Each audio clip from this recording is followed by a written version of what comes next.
Tom Swift and his Chest of Secrets. Chapter I. A crash on the roof. There was a puffing as of labored breath, a shuffling of feet in the hallway, a banging and clattering sound, and then a voice cried. "Where you have master?" Ned Newton looked up from his desk and glanced across the room at Tom Swift, who was poring over a mass of blueprints. The young inventor smiled at his equally youthful business manager as Ned remarked, "There's your cute little giant Koku up to some of his interesting tricks again. Sounds as if he'd caught Eradicate by the hair of his bald head and was bringing him in upside down." "Plague take those fellows," muttered Tom, a look of annoyance passing over his face. "If they don't stop this everlasting clashing to see who is going to do things around here, I'll get rid of them both. That's what I will."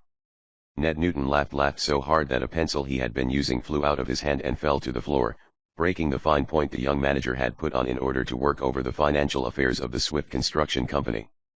Then Ned's face sobered as he noted his broken pencil and he exclaimed, "Oh, soap suds." "Why the giggles?" asked Tom a bit impatiently. He had been buried in such deep thought that he resented the interruptions, not only the interruption of the noise outside his private office, but Ned's laughter. "Oh, I was only laughing because you've threatened so many times to get rid of Koku and Eradicate." "But you've never done it," went on Ned, "and you never will." "No, I never will, I suppose," agreed Tom, slightly chuckling. "Though they are mighty annoying at times with their everlasting." He did not finish the sentence, for again there came from the hall those strange sounds, and once more the voice asked, "Where you want master?" "It all depends, I should say, on who is," laughed Ned. "It can't be Rad," remarked Tom, rising from his chair to go to the door. "If it were, he'd have let out a yell long ago. It's got so lately that he makes a fuss if Koku looks at him." "Afraid he'll turn him white, I reckon," chuckled Ned. By this time Tom Swift had opened the door, revealing that Koku, the jungle giant, alone stood there, waiting for orders. Contrary to what Ned Newton had suggested, the big man did not have in his grasp Eradicate Sampson, the old colored servant of the Swift household. Between Koku and Eradicate there was an everlasting feud, due to the fact that each one loved and wanted to serve Tom and resented the other's efforts in the same field of endeavor. But Koku held something else, something that, when Ned caught a glimpse of it, caused the young manager to exclaim, "My word, Tom, what's the idea of the treasure chest?" For it was nothing less than that which the giant held up on his shoulder, a great, massive oak chest bound with heavy strips of brass. And, as if that were not enough to hold the chest together, there were in addition 2 strips of wrought iron around either end of it, the strips terminating in hasps which dropped over massive staples, there to be fastened with heavy brass padlocks which tinkled and clanged with a suggestive sound as Koku stood holding the big box. "Oh, Koku, I didn't know this had come," remarked Tom, and all his annoyance at the interruption to his thoughts passed. "I have been waiting for it." "Just comed," remarked Koku, whose English left much to be desired, though he generally managed to make himself understood. "2 mans bring off truck. Want to fetch up here." I laugh and say Koku brung.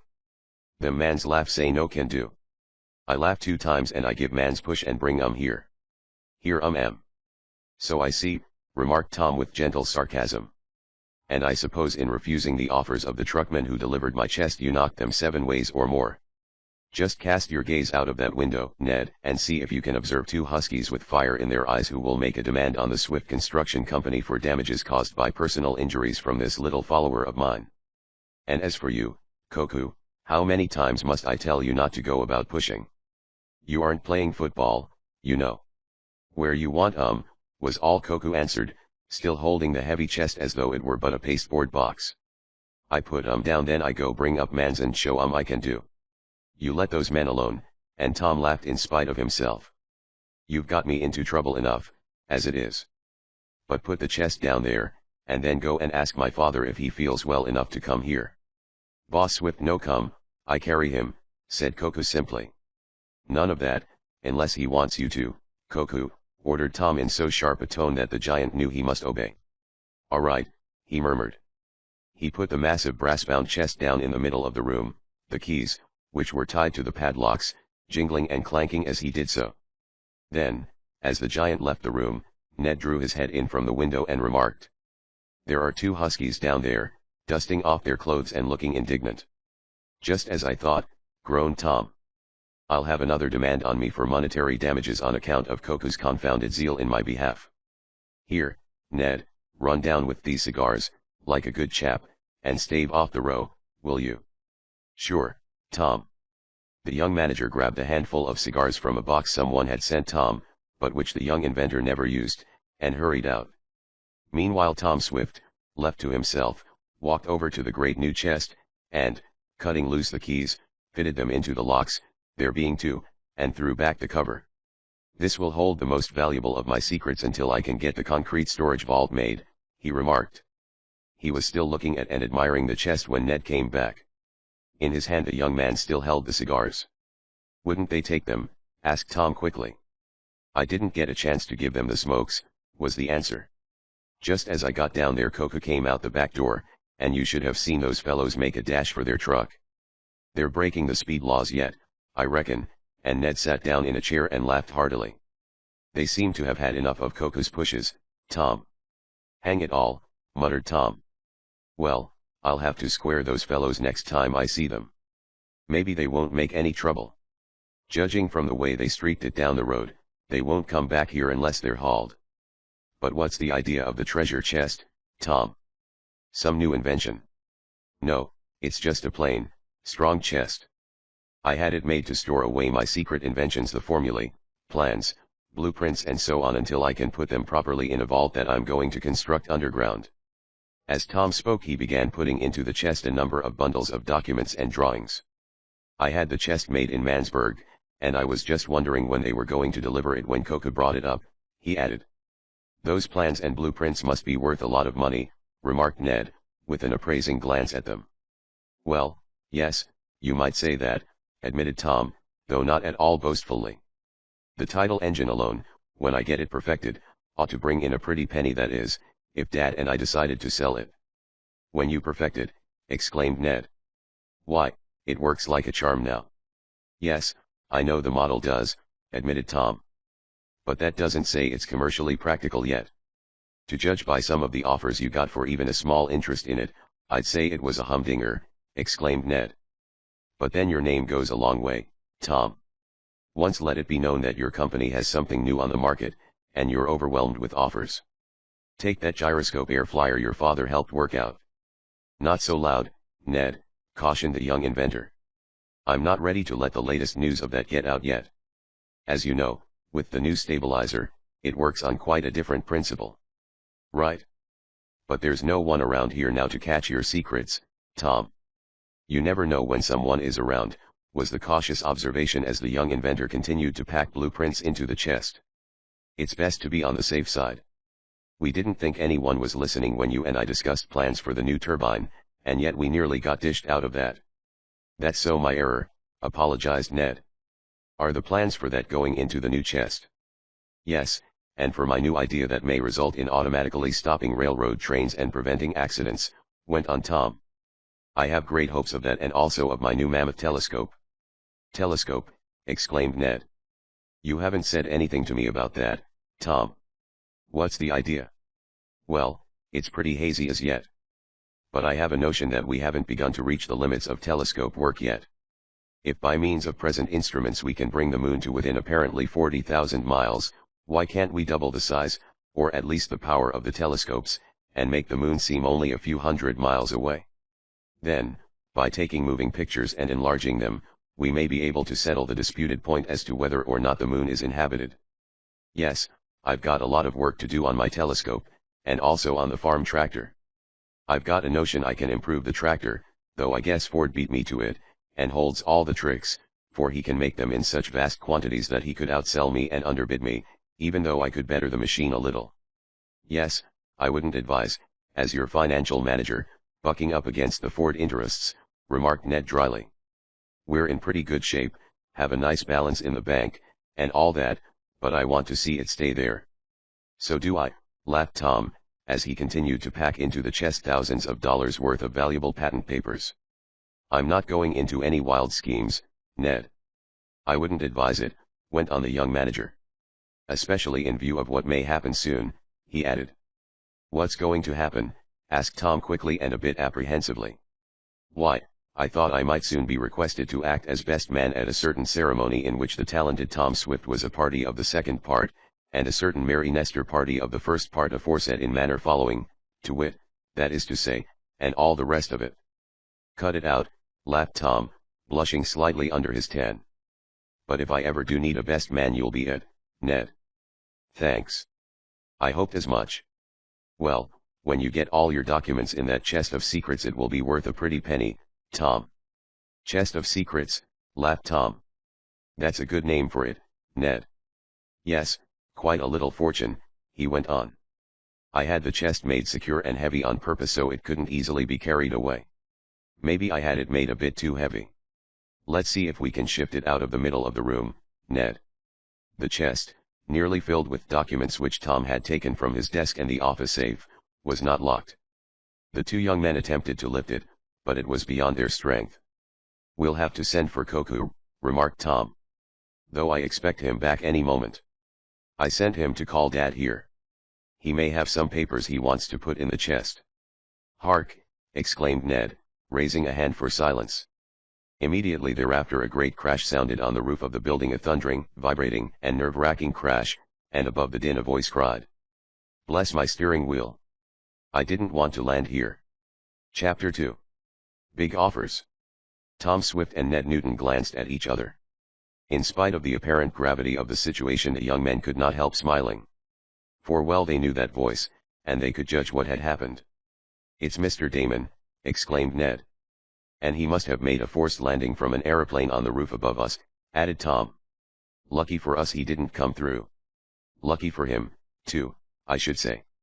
Ned made a dash for a stairway leading to the broad, flat roof of the building that housed Tom's executive offices and also one of the shops of the Swift Construction Company.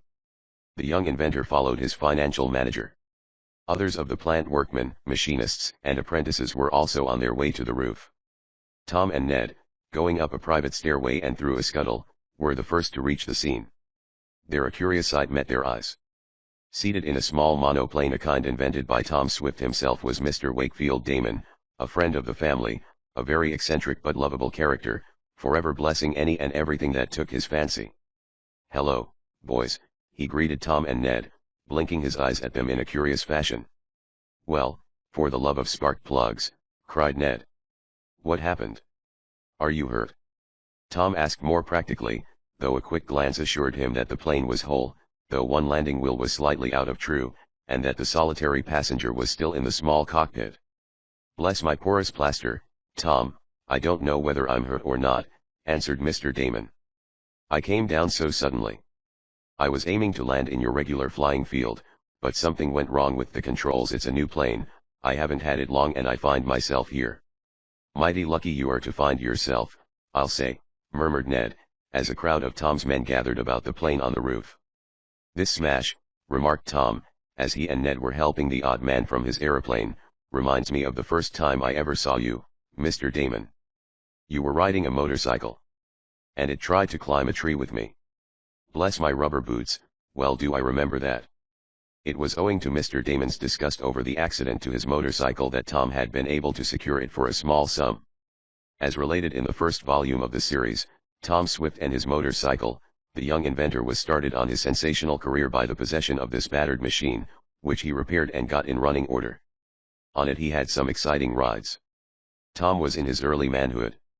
He, and his aged and somewhat invalid father, an inventor of note, lived in the Swift homestead in the town of Shopton on Lake Carlopa. Tom's mother was dead, but he and his father were well looked after by Mrs. Baggart, an efficient housekeeper. Of late years Barton Swift had not taken much active part in the rapidly growing business, though Tom always consulted his father on matters of importance. It was at the suggestion of Mary Nestor, for whom Tom had a very great admiration, that the young inventor engaged his friend and boyhood chum, Ned Newton, to look after the business matters of the Swift Construction Company. Tom never had reason to regret that decision. For with Ned to look after money matters, see to contracts, and the like, Tom and his father were left free to exercise their inventive ability. The Swift Company had gone into many lines of activity, from building airships and aeroplanes to constructing submarines and giant cannon for the government. These brought Tom and his associates money and fame, and also hard work. Just prior to the opening of the story, Tom had developed a new drill and a system of sinking shafts for oil wells, and when, as related in Tom Swift and His Great Oil Gusher, he successfully demonstrated how quickly he could get down to the oil-containing sand, he made another big amount of money, not only for the Swift company, but for the Gobi family as well. It was after this that he began to think of getting together in one central place all his drawings, patent rights, secret formulae, and the like. To this end he had constructed the strong chest, and he and Ned had barely finished putting into it most of the valuable documents when the crash on the roof came. "He doesn't seem to be hurt, Tom," remarked Garrett Jackson, Tom's shop manager, as he laid Mr. Damon on a pile of coats and jackets which some workmen hastily spread on the roof. "Hurt?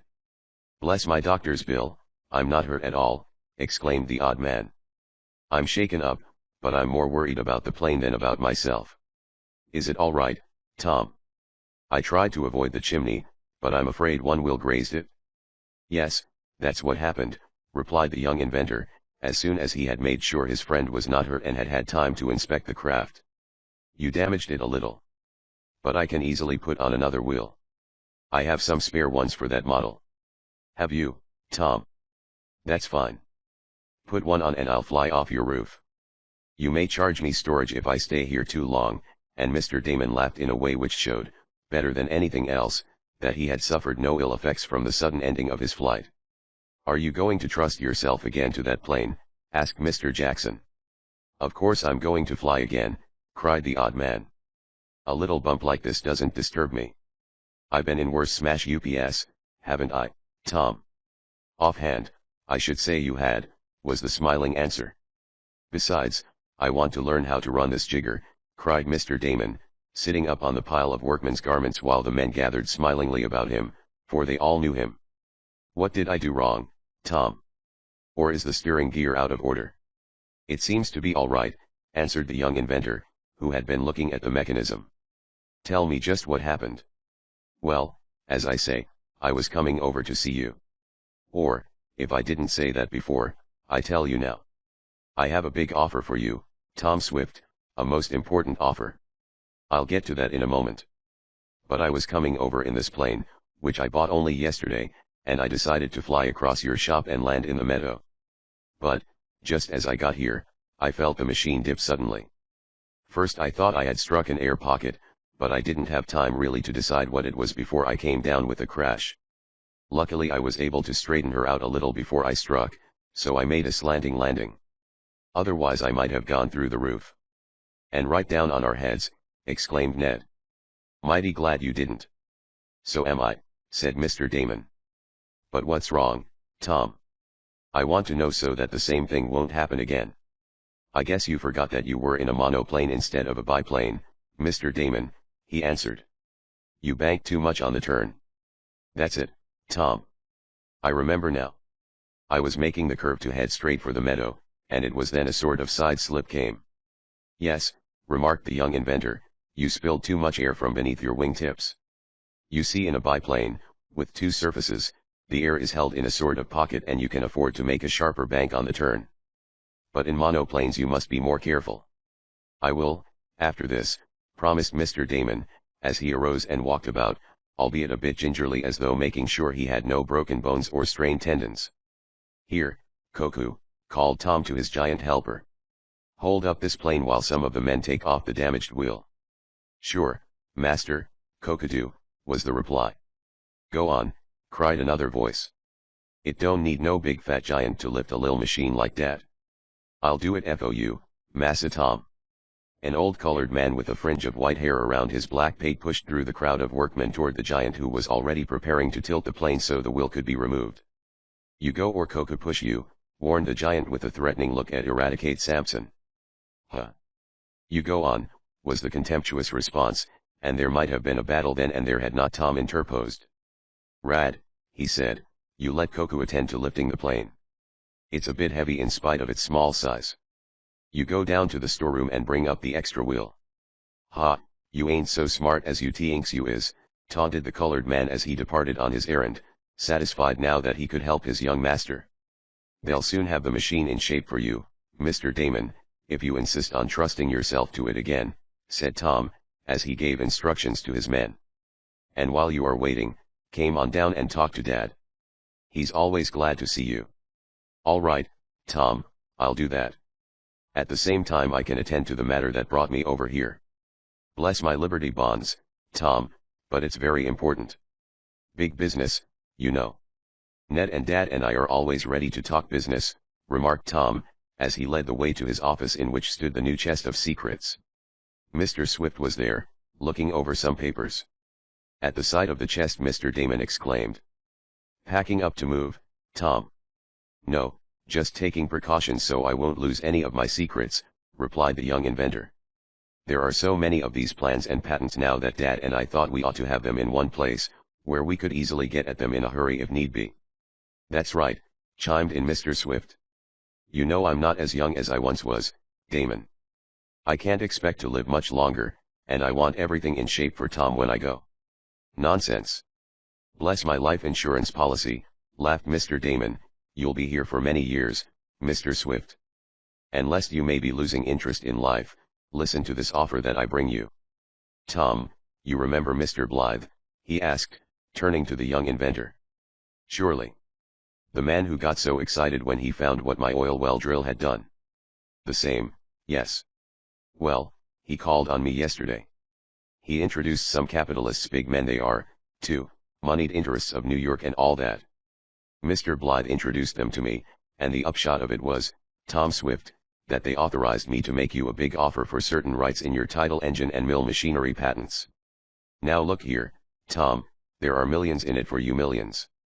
Why, bless my bank book, it's the biggest offer you ever listened to, Tom Swift. Chapter 3. Dirty Work. Mr. Damon was easily excited and quite likely to become enthusiastic over small matters. None knew this better than Tom Swift, and that, perhaps, accounted for the calm manner in which the young inventor received the news of big interests being after some of his ideas. Well, Tom, what do you say to it? Asked the odd man, as he strode about the private office, all trace of his recent crash having disappeared. Shall I tell my friend Mr. Blythe to bring over his men who have the money? No, answered Tom slowly. Just as much obliged to you, Mr. Damon. But don't do it. What, Tom Swift? Do you mean you won't sell a part interest in your tidal engine and mill machinery for say $1 million? Look here, Mr. Damon, laughed Tom. If Mr. Blythe or his friends were to walk in here now and lay down $1 million in cash, or certified checks, I'm not saying but what I might accept their offer. $1 million is a lot of money. I hardly believe, however, they would make a bona fide offer of anything like that amount for something of which they can have heard only rumors, for neither of those inventions is on the market yet. In fact, the mill machinery is hardly past the experimental stage. Well, Tom, slowly remarked the odd character, maybe they wouldn't exactly give you $1 million in cold cash. I may have been a little hasty in saying that. But Blythe certainly said there would be millions in it. Maybe he meant for him, suggested Ned pointedly. Hardly, observed Tom. Mr. Blythe is a square man and you can depend on what he says. But, as a matter of fact, I prefer to develop these inventions myself rather than sell them, or even an interest in them, at this stage of the game. What do you say, Dad? And he turned toward his father. I agree with you, Tom, answered the elder inventor. I haven't gone as deeply into these two latest ideas of yours as I have into some of the other things, but from what I have seen I believe they will be very valuable, and will help along human progress. We must think of that, as well as of the money we might make in certain inventions. It may be that the syndicate of men wishes to keep off the market something that might displace some present method they control. And it might be that Tom's ideas would help save human life. In that case it would be your duty, Tom, to develop the matter, even if you never got a cent for it. That's the way I feel about it, said Tom. Then we don't go into this, asked Ned, who, as usual on occasions like this, was making shorthand notes of the talk to be preserved for future reference. No, we'll just drop it, decided Tom. I'll go on trying to perfect the two devices, and later on, Mr. Damon, if I decide to sell an interest, I'll let you know and you can tell Mr. Blythe. Shall I send him a formal declination through Ned or will you tell him? I, personally, think that as long as the offer has come indirectly through you, you had better be the messenger. Oh, bless my ketchup bottle, Tom, you aren't going to turn down that offer like this, are you? I'm afraid I am, Mr. Damon. And you agree with him, Mr. Swift? Whatever my son says I shall stand by, answered the old inventor, with a smile. No hard words to you, Mr. Damon, you understand, but... Oh, I'm not interested in it only to help Tom, was the hasty answer. It doesn't mean anything to me. I'm not working on a commission. All I want is to learn to run my new little plane. But I'm not going to let you stand in your own light like this, Tom. I'm going to tell Blythe to send those men over to see you. No use, laughed Tom, waving his hands. I won't be so discourteous, of course, as not to see them, but I won't do any business with them.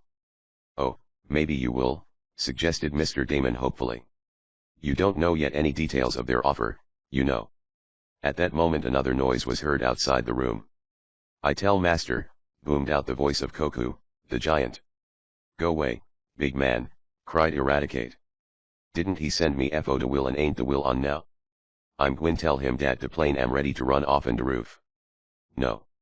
I tell, disputed Koku. They're at it again, murmured Ned. Shivering Hopto-ads, cried Tom testily. If they don't stop this everlasting contention I'll fire them both. He strode to the door just as Eradicate's voice, tense, calm, and ominous exclaimed. Look yet, big man. I's gwine in and tell Massa Tom bout de plane bane ready. And if you all don't stand to one side I's gwine to bust you alam based in de nose with dis yeah monkey wrench. The dire threat evidently had its effect, for when Tom opened the door Eradicate stood there, proudly smiling, and Koku, vanquished by the firm bearing of his small enemy, was hurrying around the corner. Yes, sah, Massa Tom, said the colored man, with a broad grin as he fingered the large monkey wrench in his hands. I's done come to tell you dat Mr. Damon's machine am all salubrious now and he can ride it down offen de roof if so be as he likes. Thanks, Rad. I'm going to do that at once, broke in the odd man. Well, Mr. Damon, we'll leave it to you, then, to communicate with Mr. Blythe, Tom said. We won't send any letter. No, don't turn the offer down just yet, pleaded Tom's friend from Waterford. You may regret it. Wait a few days. Now I'll see if I can do a little better with the plane than I did at first. We'll go up and see that you get started right, said Tom. I'll leave you in charge of the chest of secrets, Dad, until I come back. I have about all my papers in, but I thought you might like to put in some of yours. Yes, Tom, I should, thank you. Rad, I'll ask you to help me gather them up from my office. Knowing his chest of valuable papers would be safe in the care of his father and Eradicate, the young inventor went with Ned and Mr. Damon to the roof. The workmen had put on a new wheel and made one or two other repairs to the slightly damaged plane. A test of the motor showed that it was in fine running order, and Mr. Damon took his seat in the small cockpit. I suppose it's all right to take off from here, isn't it, Tom? He asked. Oh, yes, replied the young inventor. I've often done so with bigger planes than this. The roof over Tom's office and the adjoining shop had been built with special adaptability to aeroplanes, and a little later, when the engine had throbbed and roared after starting, Mr. Damon had no difficulty in getting into the air.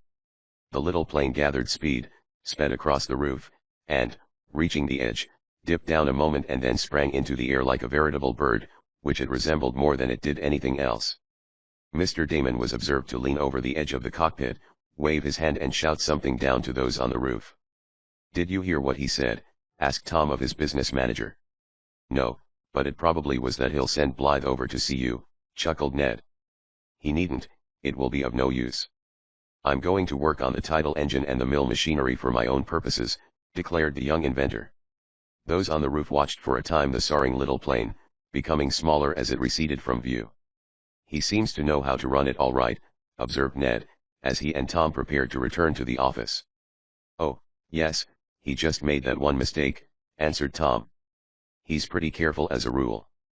But I'll never forget the look on his face as he sat on the ground after his motorcycle tried to climb a tree. It was the funniest thing I ever saw, and Tom laughed at the recollection. Mr. Swift was putting into the great oak chest some of his papers when the young men rejoined him. As Rad closed the lid and Tom snapped the locks, the telephone rang. I'll answer, offered Ned. And shall I have Koku come here, Tom, and put that chest in the corner? Yes, you'd better. We can't budge it. I'll move it, rashly offered Eradicate, but a tug at the handle on one end showed him the futility of pitting his feeble strength against the box. "By golly, she sure do stick to the flow," he gasped. "But if I had more strength I could do it." "Hello. Hello," Ned was saying into the telephone. The room grew quiet and Tom heard his manager exclaim. "You don't mean it?" "No. The hound." "Say, wait until I get over there." "What is it?" asked Tom, thinking perhaps some accident had befallen Mr. Damon. "What's the matter, Ned?" "Dirty work," was the answer. "Dirty work, that's what the matter is, Tom. My father has been falsely accused. I must go to him at once." Chapter 4. Liberty Bonds. Ned Newton turned back to the telephone, from which he had moved but a moment to answer his chum and employer, and to his father, on the other end of the wire, the young manager said. "I'll be with you right away, Dad. They're not going to get by with anything like that, not in 1,000 years. Don't let them bluff you. It's just a rotten bad mistake, that's all. I'll be right with you." "What's that? Will Tom let me come?" "Well, say. Tell him I'm coming with you," shouted the young inventor vigorously as he caught the import of what his chum had said, and his voice was so loud that it carried to the other end of the wire. "He heard you," said Ned. "Thanks, Tom." "Yes, Dad, I'll be right along." He clicked the receiver back into place and with burning indignation on his face turned to Tom and Mr. Swift. "Is your father in trouble, Ned?" asked Barton Swift. "If so, you must say to him that Tom and I will do all in our power for him." "Thanks," and Ned's voice was a bit broken as he spoke the word, for he was greatly affected, as they all noted. "Tell me in a few words what it is," suggested Tom. "I want to know so we can go prepared to help him. Maybe we'd better stop and get Mr. Plum." Ralph Plum was a lawyer of Shopton who attended to legal matters for the Swifts. "I guess maybe we'll need a lawyer," answered Ned dejectedly. "For my father has been arrested." "Arrested?" exclaimed the Swifts in a breath. "Yes. But of course he's innocent," and Ned proudly threw up his head. "No question about that, old scout," said Tom, clapping his chum on the back. "But what's the nature of the charge? Tell me so I can telephone to Plum," and he went over to the instrument on his desk. "He is accused by Renwick Fawn of the theft of a good many thousands of dollars worth of Liberty bonds," answered Ned. "Dad didn't have time to give me all the story over the telephone, but several times before this he has spoken to me about mysterious thefts of these securities from the National Investment Company, where he is employed, you know. Dad spoke of these thefts, and even mentioned that the firm had engaged a private detective to try to trace the thief. Now, like a bombshell, Father is accused and arrested." "It's all a mistake, of course," said Tom. "Oh, operator, get me main 1576, please, and in a hurry if you can." "Of course it is all a mistake," and he resumed his talk to his chum. "But think what the accusation means to Dad, to Mother and to me, even though it is afterward proved as it will be that my father had nothing to do with the matter," burst out Ned. "He is disgraced forever because that sneak Fawn thinks he knows it all. Oh, there has been dirty work all right. Who is this fellow Fawn?" Tom wanted to know. "A new manager they got at the investment company," replied Ned. "I have heard Dad speak of him. He's one of these efficiency birds, everything done by clockwork, plenty of pep, a go-getter, and all that rot. I'd like to go get him. But, oh, the disgrace to Dad." "Don't worry about that," exclaimed Mr. Swift. "No one who knows your father can ever think him disgraced, even if he were arrested for the theft of all the Liberty bonds Uncle Sam ever put out." "Right-o," cried Tom. "Oh, hello, is this Mr. Plum's office?" "Yes, I want to talk to him, very important." Tom Swift speaking. The name of Swift worked like magic, even in such a ceremonious office as that of Mr. Plum, and a moment later Tom was pouring out a quick statement of the matter, suggesting that the lawyer hold himself in readiness to go with Tom and Ned to the office of the investment concern where, it appeared, Mr. Newton was being held in custody, preparatory to being arraigned before a police officer for commitment to a cell. "I'll call for you in my electric runabout," finished Tom. "What's that, can it go?" "Mr. Plum, when that car was built it was the speediest one on the road, and it has never yet been passed." "Yes, we'll be there in a jiffy." Turning to his chum as he hung up the receiver, Tom remarked. "Now come on, Ned, we'll get a move on. But we'll take a few sinews of war with us." Quickly he opened a big chest he had locked, and from an inner compartment in it he extracted a sheaf of crisp bills whose yellow color told of high denominations. "They always have to accept bail in these cases, Ned," remarked the young inventor, "and cash always talks. Your dad will be able to sleep at home tonight." "Thanks," murmured Ned, and, though he did not say it, he had had a horrible vision of his beloved father spending the night in a cell like some convicted felon. "Look after the treasure chest, Dad," called Tom to his father as he hurried out with his chum. "I certainly will if you've got any more cash in it," said the aged inventor, with a smile. "I didn't know you planned to keep money in there, Tom." "I don't, not as a rule. But this was some that came in when Ned wasn't around and I didn't have time to bank it, and it didn't belong in the office safe. Now, Ned, hustle's the word." Tom Swift had not misnamed his electric runabout. Though it was one of his earlier inventions, it was still in excellent shape and it was just the kind of machine for a quick, speedy trip. Running to the garage where it was kept, the two young men leaped in and soon the motors were humming as the juice from the storage battery was turned into them. Tom rounded a corner of the drive on two wheels, it seemed, and was soon off down the road, causing Ned to jam on his hat. "We'll stop and pick up Plum," said Tom, in his chum's ear as they whizzed along. "Then we'll go right to the office of this concern. We'll have this thing over before it's fairly begun. Is there anything more you can tell me as we travel?" "Not much," Ned answered. "You know Dad has been with this concern for a long time. It was only recently that I heard him speak of this new manager and his ways. It seems Fawn took a dislike to Dad, who is a bit old-fashioned in some of his ideas. Not enough pep, I suppose, for the dirty hound. And, as I told you, there has been going on the stealing of Liberty bonds for some time. But as this wasn't in my father's department, he didn't think much about it. He has charge of the mortgages. Then, like a bolt out of the blue, they accused him today, even pretended to find some of the missing bonds in his desk. Of course he indignantly denied the accusation and asked for permission to telephone me. Fawn didn't even want to allow that, so Dad told me over the wire, but the president of the concern put his foot down and said I should be informed. Now you know as much as I do." "Which isn't much," commented Tom. "It's a case for Plum all right. We'll be at his office in another minute." They found the lawyer waiting for them. Despite all his other legal work, it would never do to neglect any of the Swift family interests. "Outline it to me quickly, Tom," said Mr. Plum, as he got into the electric runabout. This Tom did, giving a brief account of the case as related by Ned. "We'll waive an immediate arraignment and have him admitted to bail," decided the lawyer as they neared the office where Mr. Newton was detained a prisoner. Father and son met and shook hands hard. Tom nodded to some of the men of the investment company whom he knew and with whom he had done business.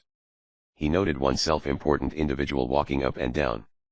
It was Mr. Fawn, he guessed, and this was confirmed a minute later when the sleek person said, "Well, Mr. Newton, you have had your way. Your son is here, and some other friends, I presume.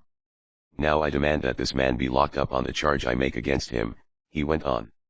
"Deputy, you can do your duty." "Just a moment," put in Mr. Plum suavely. "I represent the defendant in this case. I ask to examine the warrant."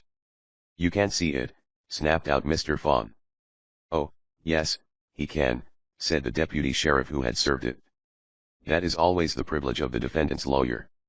"Oh, well, all right," snapped the accusing manager of the concern.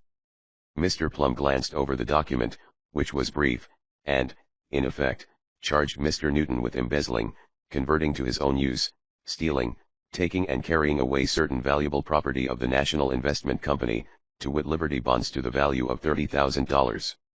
"This is a bailable offense," said the lawyer. "We ask to be taken before a magistrate with the power of fixing bail." "He ought to be taken to jail. That's where he ought to be taken." "And he would be if I had my way," snapped Mr. Fawn. "That will do, Mr. Fawn," sternly said the president of the concern, Amos Bell. "This is a very serious matter," he went on. "Mr. Newton is an old friend of mine. I must insist that strict justice be done him." "Thank you," said Ned's father feelingly. "He has a right to bail," said the deputy. "Judge Klein is sitting at the courthouse now. I can take him before him." "Then we'll go at once," said Mr. Plum. A little later they were before the bar of justice, Mr. Newton a little pale, but standing firm and upright. Ned flushed and indignant, with many a vindictive look at the manager of the investment company. Tom was clutching the bundle of notes in his pocket. The lawyer seemed to take it all as a matter of course. "What is this case?" asked the old and learned judge, and when it had been explained and when he had read the accusation in the warrant, he said, "I take it that you do not wish to plead now." "Yes, Your Honor, we do," interposed Mr. Plum. "I wish to enter a plea of not guilty for my client. We waive arraignment now, and ask that he be admitted to bail, which we are prepared to furnish in any amount." Murmured the court. "I see he is accused of taking bonds to the value of $33,000. I believe I must fix bail at $10,000. There was a gasp from Ned. Mr. Newton seemed to turn a trifle paler. Tom whispered hoarsely to his chum, "Great bean pots. I brought only $5,000 with me." Chapter V. Ivan Barsky. Mr. Plum did not seem startled, nor even much impressed, by the judge's announcement of the large amount of bail he would require to set Mr. Newton free. Perhaps the lawyer was accustomed to such matters for his clients. At any rate, as Tom said afterward, he never turned a hair, but turned to Mr. Newton and asked, "Are you prepared to furnish that amount of bail?" "Why, no, I'm afraid I am not," was the hesitating answer. "What's going to happen, Tom?" whispered Ned to his chum. "Do you think Dad will have to be locked up?"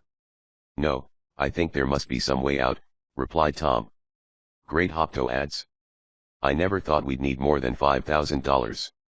That's an awful lot of money to get on a moment's notice," sighed Ned. "The $5,000's about all the cash we have on hand just at present," stated Tom Swift. "But of course we can raise a lot more. The question is, though, can we do it in time? Let's see what Mr. Plum is saying." The lawyer was addressing the court. "I suppose," he said, "Your Honor will be content with a real estate bond or that of a surety company." "Either one, Mr. Plum," was the answer.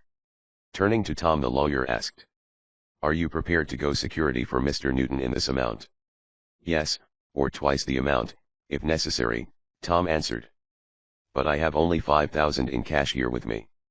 There was a gasp of surprise from some spectators in court, and the judge and the prosecutor smiled at one another. "But my father and I will sign a bail bond in any amount," Tom went on eagerly. "I fancy that will satisfy the court." "And you too, Mr. Prosecutor, will it not?"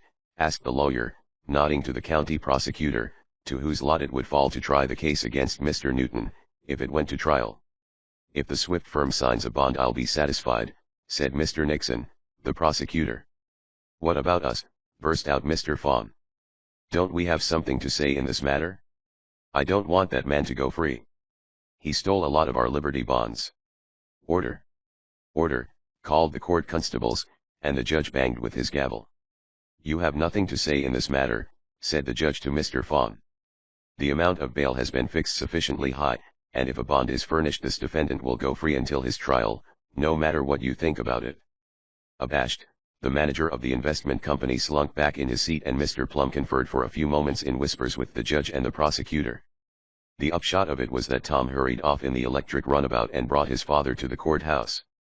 Mr. Swift and Tom signed the bail bond, pledging themselves to pay to the county the sum of $10,000 in the event that Mr. Newton was not on hand to stand trial when called, and the matter was ended for the time being.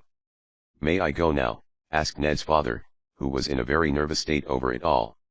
"You may, indeed," said the judge courteously. "Your friends have gone bail for you." I thank you very much," faltered Mr. Newton, and then he and Ned walked out a little ahead of the others, for Ned was affected, too.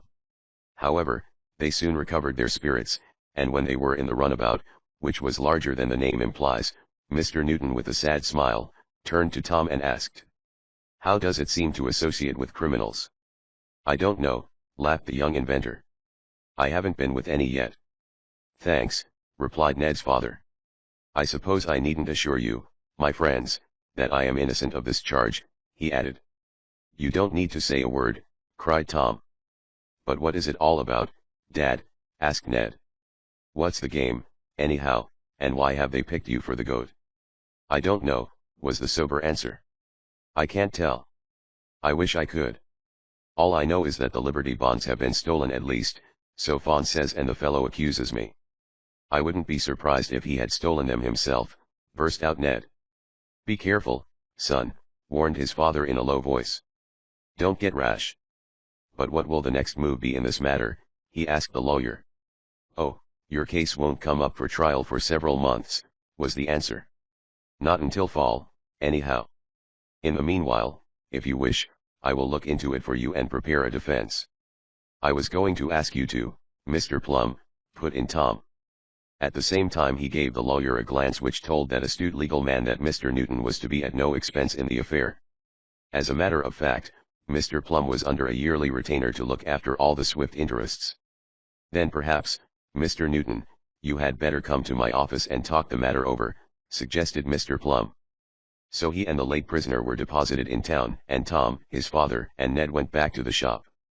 "Well, a lot has happened in the last couple of hours," remarked Ned, as he watched his friend put back into the chest the $5,000 which had not been used.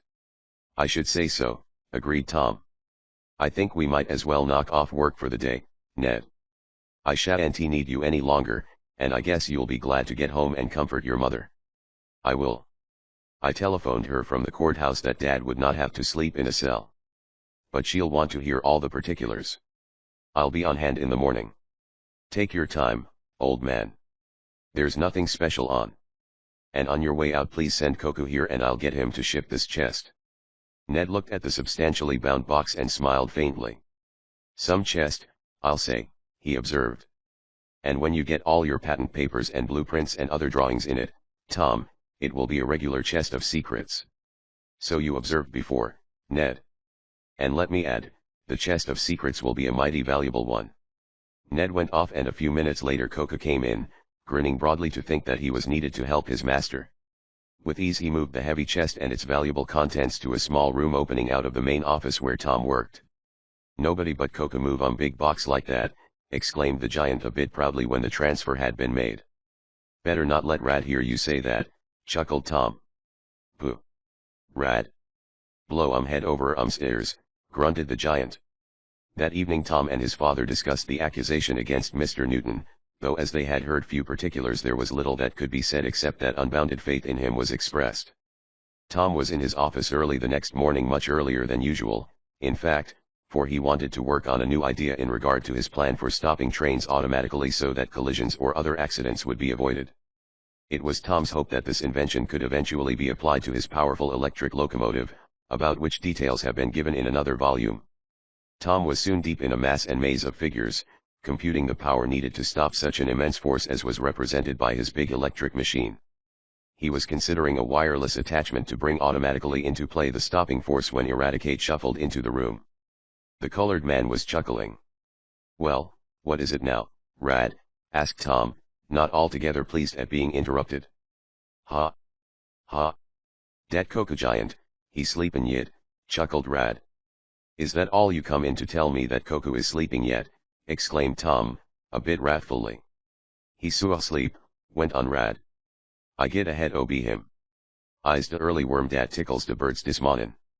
"What do you mean early birds and worms?" and Tom smiled in spite of himself. "No one is going fishing, is there?"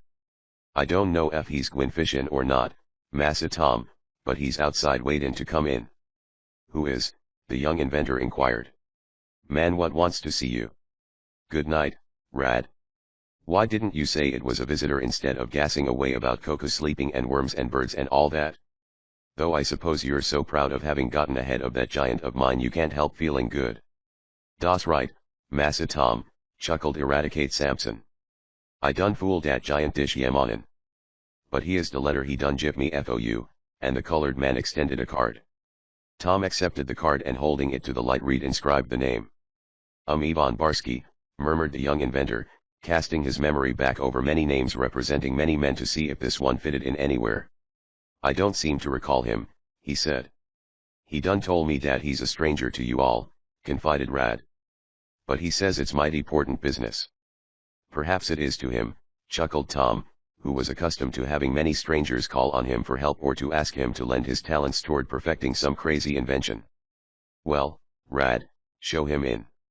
"Yes, sah," and the colored man shuffled out, to return presently ushering in a man at whom Tom shot a quick look. The youth saw before him a man of short stature but powerful build. He had a shock of black, bushy hair, and it was difficult to tell where his hair left off and his beard began, the latter also being black and bushy. The name Ivan was right, thought Tom. He's a Russian all the way through. Mr. Swiftsky, asked the man in questioning tones, and with a trace of surprise, seemingly. You can leave off the ski, said Tom. But I'm Mr. Swift. Pardon, but it is that I do not the talk of your country know so well. In my talk there are so many who are like that. But your pardon, I again ask, it is to see so young a man that I am taken by astonishment. You're a pretty slick article, said Tom to himself. I don't know that I'm going to like you, but I'll give you one more chance. Chapter 6. Fire. Sit down, said Tom, realizing that he had not as yet extended this ordinary courtesy to his visitor. What can I do for you, he went on.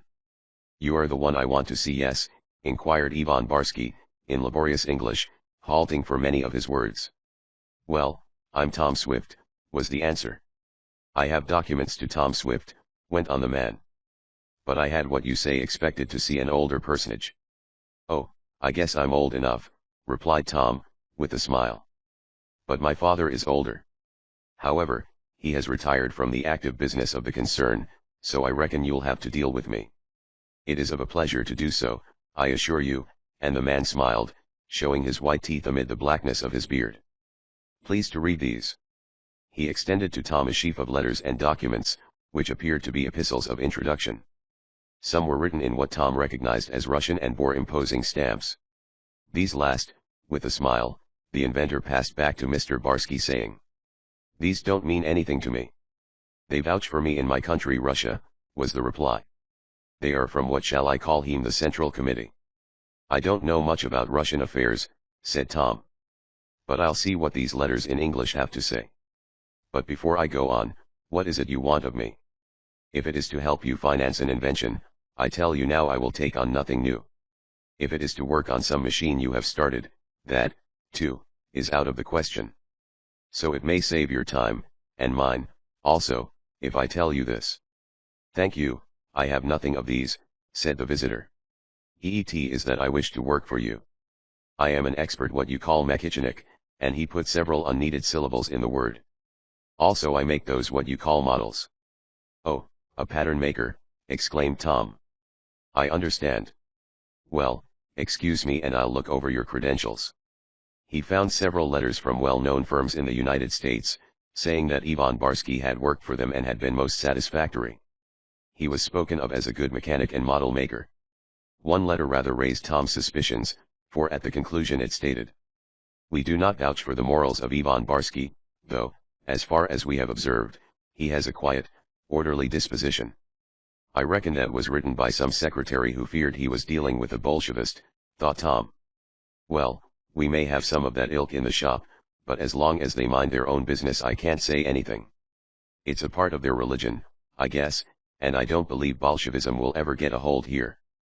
However, if I do take on this chap, and I may, for I need a model maker, I'll keep my eye on him. Turning to his visitor, Tom handed back the letters and said, These speak very well of you as a workman.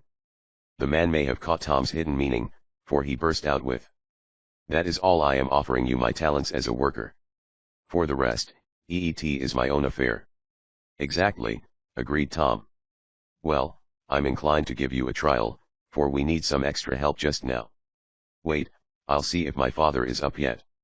Going to the telephone that was connected with his father's own room, Tom noticed that the door leading into the small room where he had stored his chest of secrets was open, leaving the heavy box in full view. Tom closed the door, though not before he had caught the dark and snapping eyes of his visitor fixed on the chest. Rad must have opened that door, thought Tom, a trifle put out by the incident. I must tell him to be more careful. He is getting old and careless. But I hate to get rid of the faithful fellow. Mr. Swift was up, and he told Tom that he would come down and talk to the Russian. In spite of the latter's labored English, he pronounced all save a few words very well, except for a peculiar intonation. Ivan Barsky was able to give a good account of himself. He answered Mr. Swift's questions intelligently and showed that he had been well apprenticed in machinist work and in the making of models and patterns. A model maker is what I'd really take him on for, if you think it's wise to hire him, said Tom to his father in a low voice as they discussed the matter in the far end of the office. I am working on the new automatic stop invention, and a great many models will be needed. Our men are busy on other matters. We might give this fellow a trial. Well, Tom, you know I don't usually interfere in the shop matters, said Mr. Swift. I appreciate the fact that you want to get your new invention started. But I would think twice before I hired this man once. Why, Dad? Well, for one thing, I don't like his looks. I don't, either. But we have just as dangerous and anarchistic-looking fellows out in the other shops. I know, Tom, but they have been with us for years. Yes. But when they first came their appearance was against them. So, if it's all the same to you, I'll put this Barsky to work. But I'll tell Jackson to keep an eye on him. All right. But it's against my better judgment, and Mr. Swift shook his head as he glanced toward the foreigner. Still, he may do good work for you, and speed is essential just now. But have him watched. I will, Dad. And now I won't trouble you any further. Here comes Ned, and we'll get started on the daily grind. Mr. Swift, who was writing a book on certain mechanical principles, was glad to be released so he could go to his literary labors. After his father's departure, Tom called a man from the shop and sent his strange caller out to be put to work. Who is His Royal Whiskerisky? Asked Ned, as he put on his office coat and took his place at his desk. His name is Barsky, Ivan Barsky, replied Tom. I've just hired him, and he gave a brief story of the caller. Barsky, mused Ned, with a smile. Well, all I have to say is that I hope his bite isn't as bad as his Barsky, and he put his arm in front of his face to ward off a missile which he expected Tom would throw at him following this atrocious joke. Men have been shot at sunrise for less than that, chuckled the young inventor. However, that reminds me, I must tell Jackson to keep his weather eye peeled for this chap. I don't want him walking off with any valuable templates. He sent for the foreman, giving him some instructions about the new employee, and Mr. Jackson said, I'll look after him, Tom. I saw him go into the pattern shop and sized him up as a tough customer. Though sometimes those fellows do mighty good work. And, as you say, we do need an extra man or two. Then while Ned plunged into the financial affairs of the company, which was his department, Tom and his foreman went over certain matters that needed looking after. For the Swift Construction Company did a certain amount of manufacturing, and orders were heavy at the season of the year. So it was not until nearly noon that Tom found a chance to ask his chum, How's your father? Did he get over the shock? Somewhat, answered Ned. Of course he isn't going back there to work, went on Tom. I should say not. He doesn't know yet what to do. In fact, he's like a man without a country. Why not bring him here, suggested Tom quickly. Jackson tells me that they are rushed out in the shop on certain lines. This will mean more office work, Ned, and I'm sure you've already got all you can handle. I'd be glad to have your father here, that is, if he'd like to come. Oh, I'm sure he would, Tom, only. Only what? I know he wouldn't like to think that you'd taken him on out of charity. Stow that talk, broke in Tom. That's all nonsense. We need an expert accountant in addition to you, Ned. And while I can't offer your father as responsible a position as he held with the investment concern, still I'd be glad to have him come here. He'll come, Tom, I'll guarantee that. I'll telephone him. So it was arranged, and that afternoon Mr. Newton was given a desk near that of his son in the office. For several days wheels were rapidly humming in the Swift shops.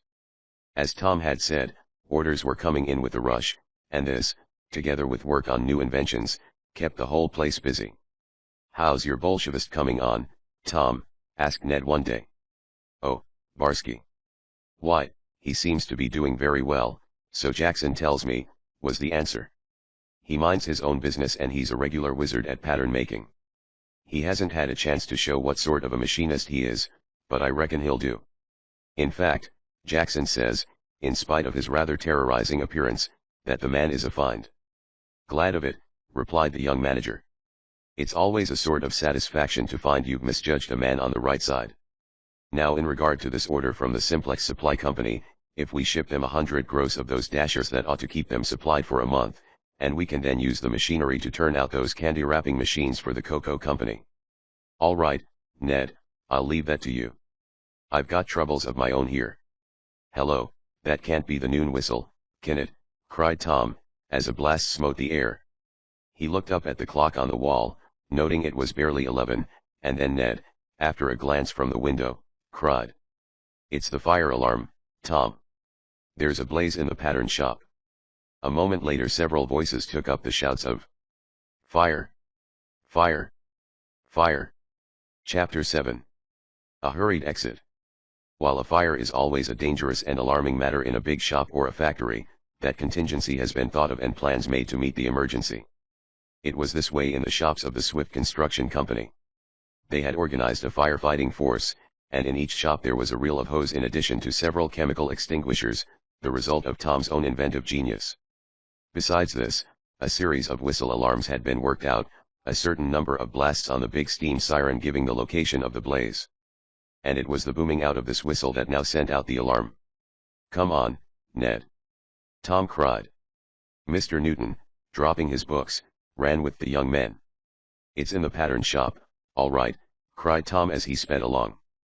"I hope it doesn't get to those new models Barsky has been working on for my train stopping device. He's got some of my original drawings out there."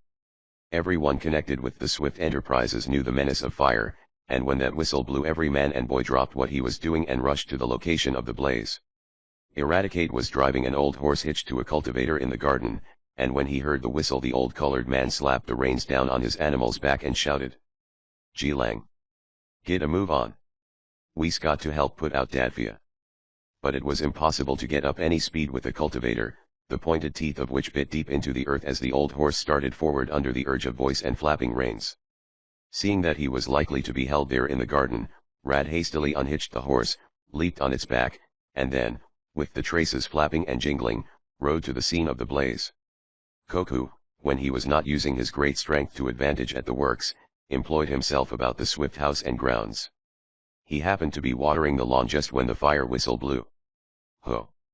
Me got just the thing for fire," cried Koku. "Take squirty hose to and put out."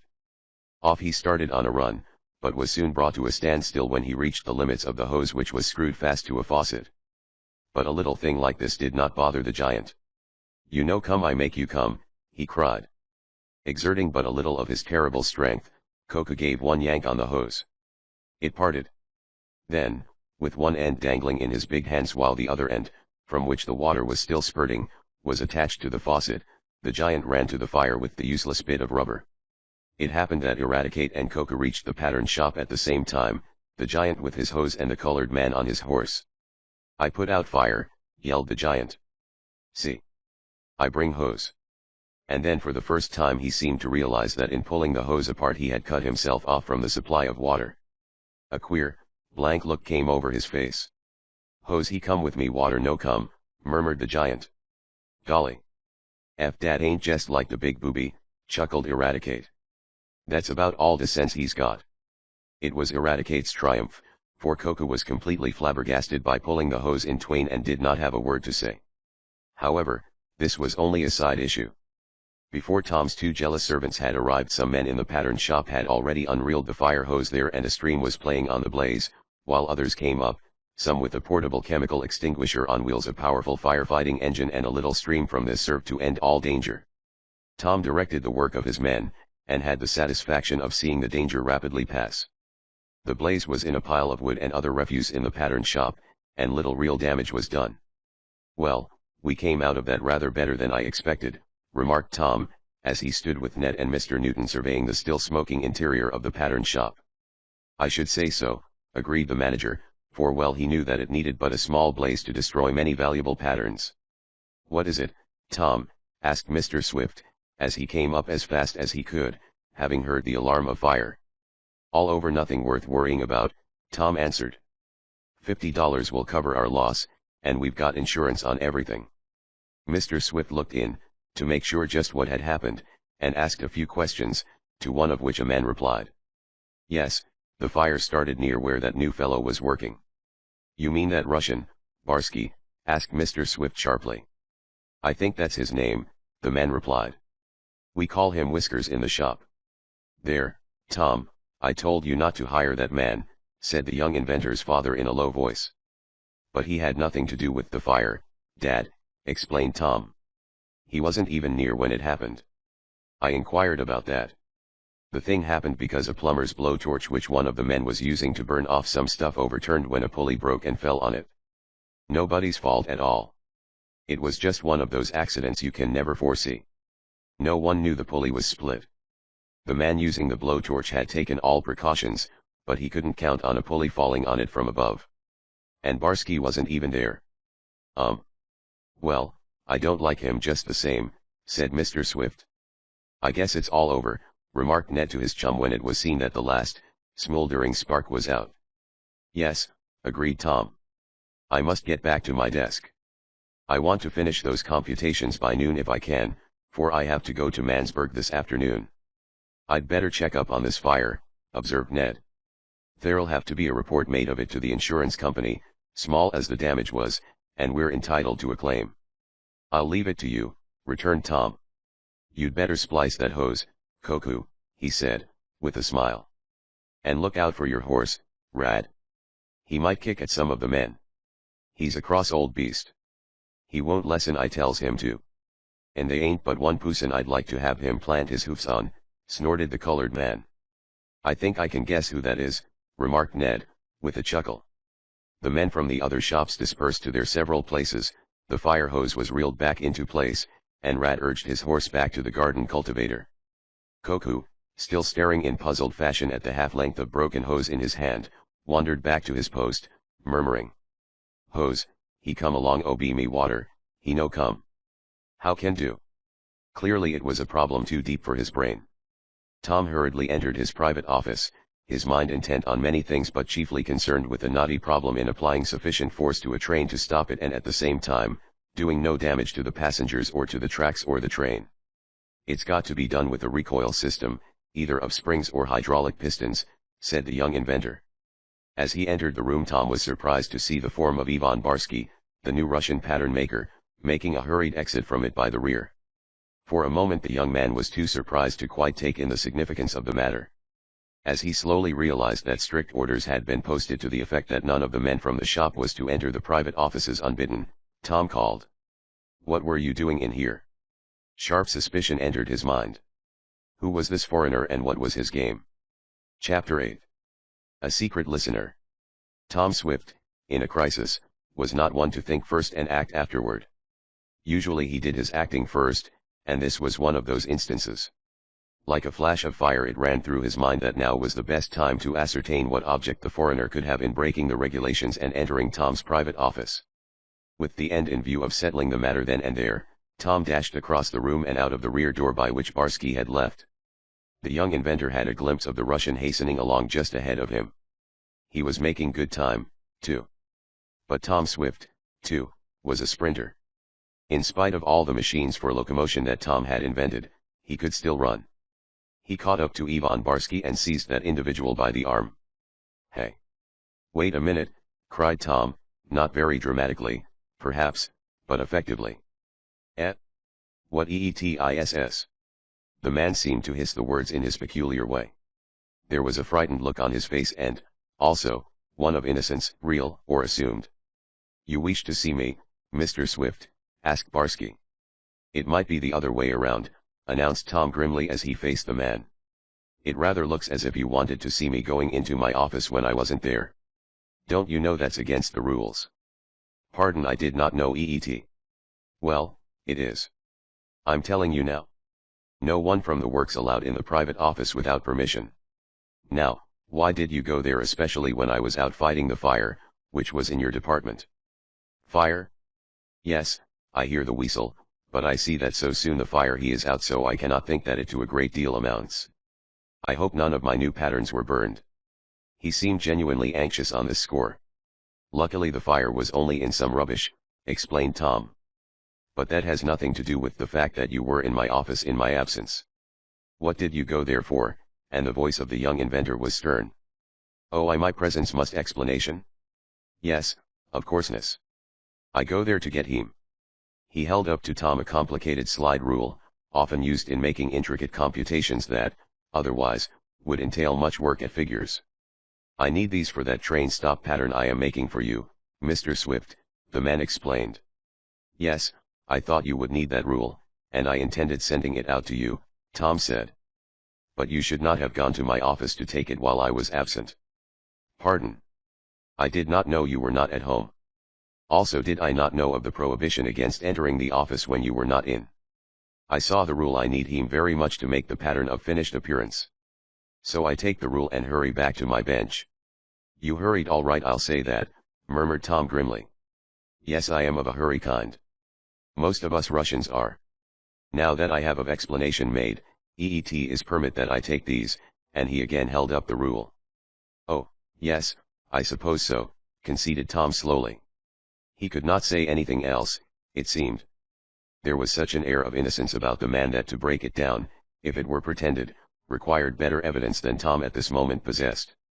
Certainly Barsky had taken nothing more than the slide rule, and he needed it in his work.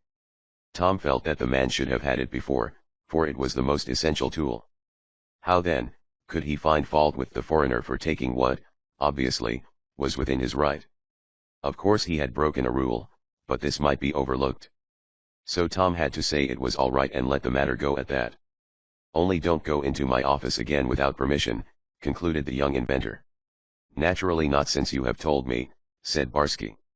I shall send word in advance of my visit next time, and with a bow he took himself off. Mused Tom as he strolled back to his own quarters. Now, was that sarcasm or not? He thought he was perhaps rather exaggerating the importance of the incident, and was somewhat put out by the construction Barsky might put on being thus reprimanded, until Tom happened to look in the room where the chest of secrets was kept. Not only was this room open, but so, also, was the chest itself, and in plain view were a number of valuable plans and drawings. Hang it all, exclaimed Tom. I wonder if that chest was open while Barsky was in here after that rule? It must have been. Someone is getting careless, but as it may have been I who opened that box and forgot to close it when the fire whistle blew, I'd better not say anything about it. Ned or Mr. Newton might think I was hitting at him. Yes, I've got to be more careful, with strange workmen about and valuable new plans underway. Tom looked carefully over his chest of business secrets, and, as far as he could ascertain, nothing had been disturbed. He knew in a general way what was in the box. But I think the safest way to do, he told himself, would be to have Ned make a list of all the documents in there. Then we can check them over from time to time. I'll do that. So, without saying anything to his chum about the visit of Barsky, Tom told the young manager to list all the documents in the chest after attending to the fire insurance matter. We can't be too careful of these invention papers, remarked the author of many of them. You're dead right, you can't, agreed Ned. The fire was but a small incident in the day's work at the Swift plant. Fires in such a big shop were not at all uncommon, so matters were soon running smoothly again. During the next 2 or 3 days Tom paid several visits to the pattern department, and each time he went there he found Barsky busily at work, using the slide rule with an expertness that gave Tom a good opinion of the fellow's ability in his own line of work. I'm glad I hired him, that is, so far as getting what I wanted done, Tom said to his father. He makes patterns better than any man we ever had. Yes, I have looked at some of the models he has turned out, Mr. Swift replied. But I can't get over a certain uneasy feeling when I am near that man, Tom. It's a sort of fear, I believe. Nonsense, laughed the young fellow. You are imagining things, Dad. Barsky is no $10,000 beauty, I grant you that, for he has enough hair and whiskers for a dozen sofa cushions. But we aren't running a beauty parlor, and he does do good work. Yes, Tom. Well, I'll leave it to you. It's more in your department than mine, anyhow. By the way, is there anything new in the case of Mr. Newton? We must do all we can to help him. We will, Dad. I don't know that there are any new developments. I'll ask Ned. But Plum has orders to look after that case to the best of his ability. Now I suppose you want to get back to your book, don't you? If you don't mind, son, answered Mr. Swift, with an anxious look toward his desk which was littered with papers. The talk had taken place in the older inventor's private office. All right, I'll leave you with your pet, laughed Tom, for the new book was Mr. Swift's chief joy and pride. But I'd like to have a talk with you this evening, Dad. By all means, Tom. I'll be free then. Come and chat. But just now I want to finish that chapter on hydraulics. I find it most fascinating, and I am using some of the data you evolved when you built the big submarine. Yes, I fancy we discovered a new principle or two there, answered Tom, with justifiable pride. And you're welcome to quote me at any length you wish, Dad, he finished, with a laugh. All right, chuckled the old inventor. You're somewhat of an authority, Tom, on a few subjects. Mr. Swift plunged into his literary work before Tom had reached the door on his way out, so eager was he to resume work on his book, and Tom was glad his father had something of the sort to interest him and give him an object in the declining years of his life. Tom, what say we go to a ball game this afternoon, suggested Ned when the young inventor returned to his office. It's too nice a day to work. Tom glanced out at the sunlight dancing over the green grass. He looked at his paper-laden desk and then at the clock. Ned, he suddenly exclaimed, I'm with you. And if you weren't already drawing a bigger salary than you'll ever be worth, I'd give you an advance for the valuable suggestion. How about you, Mr. Newton? Will you come to the game, he went on, thinking to take the man's mind from his trouble over the missing Liberty bonds. Thank you, Tom, no. There are a few things I want to get straightened out on my books. Better let them go for a time, suggested Tom. You'll do better work afterward. That's the way I feel about it. I'm in a sort of maze on this train stop device. I'm up against a stone wall. So I'm going to a ball game and I order you two to come with me. Oh, if it's an order from the boss that's another matter, laughed Mr. Newton. So, Tom, having seen to it that his chest of secrets was securely locked, brought around the electric runabout and all three went to the ball game. Is there anything new in your case, Mr. Newton? Asked Tom, as they sat in the grandstand, watching the players warm up. No, Tom, not a thing. I am leaving everything to Mr. Plum, as you suggested. He hasn't reported anything new. Has that fellow, Fawn, or any of the firm pestered you about the missing bonds? No. But Fawn sneers every time he sees me. I fancy he is much put out that I am not in jail. You needn't worry about that, laughed Ned, though in his heart he keenly felt the disgrace that had come to his father. Is the seat taken? Asked a young lady's voice behind Tom, and he turned to look into the smiling face of Mary Nestor. Of course not, he exclaimed, rising, as did his two companions. Always room for one more. I didn't expect to see you here, Mary, the young inventor added. And you didn't think of inviting me, I suppose, said Mary demurely. I think I will sit by Ned. If you do I'll discharge him, and then he won't like you, said Tom, as he made room beside himself for the girl to whom he was engaged.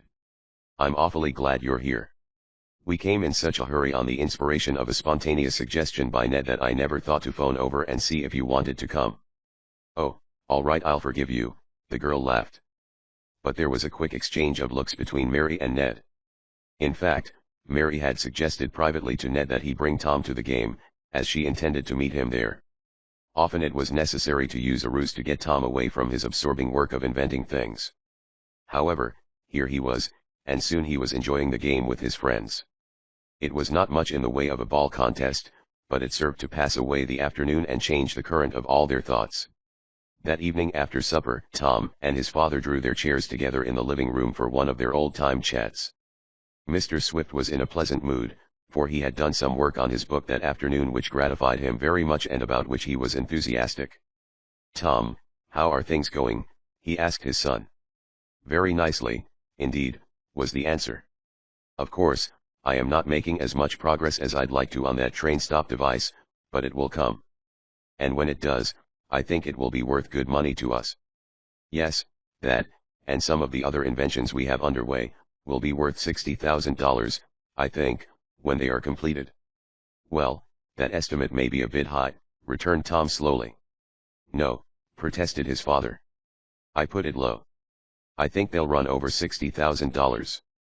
Why, that mill machinery idea of yours.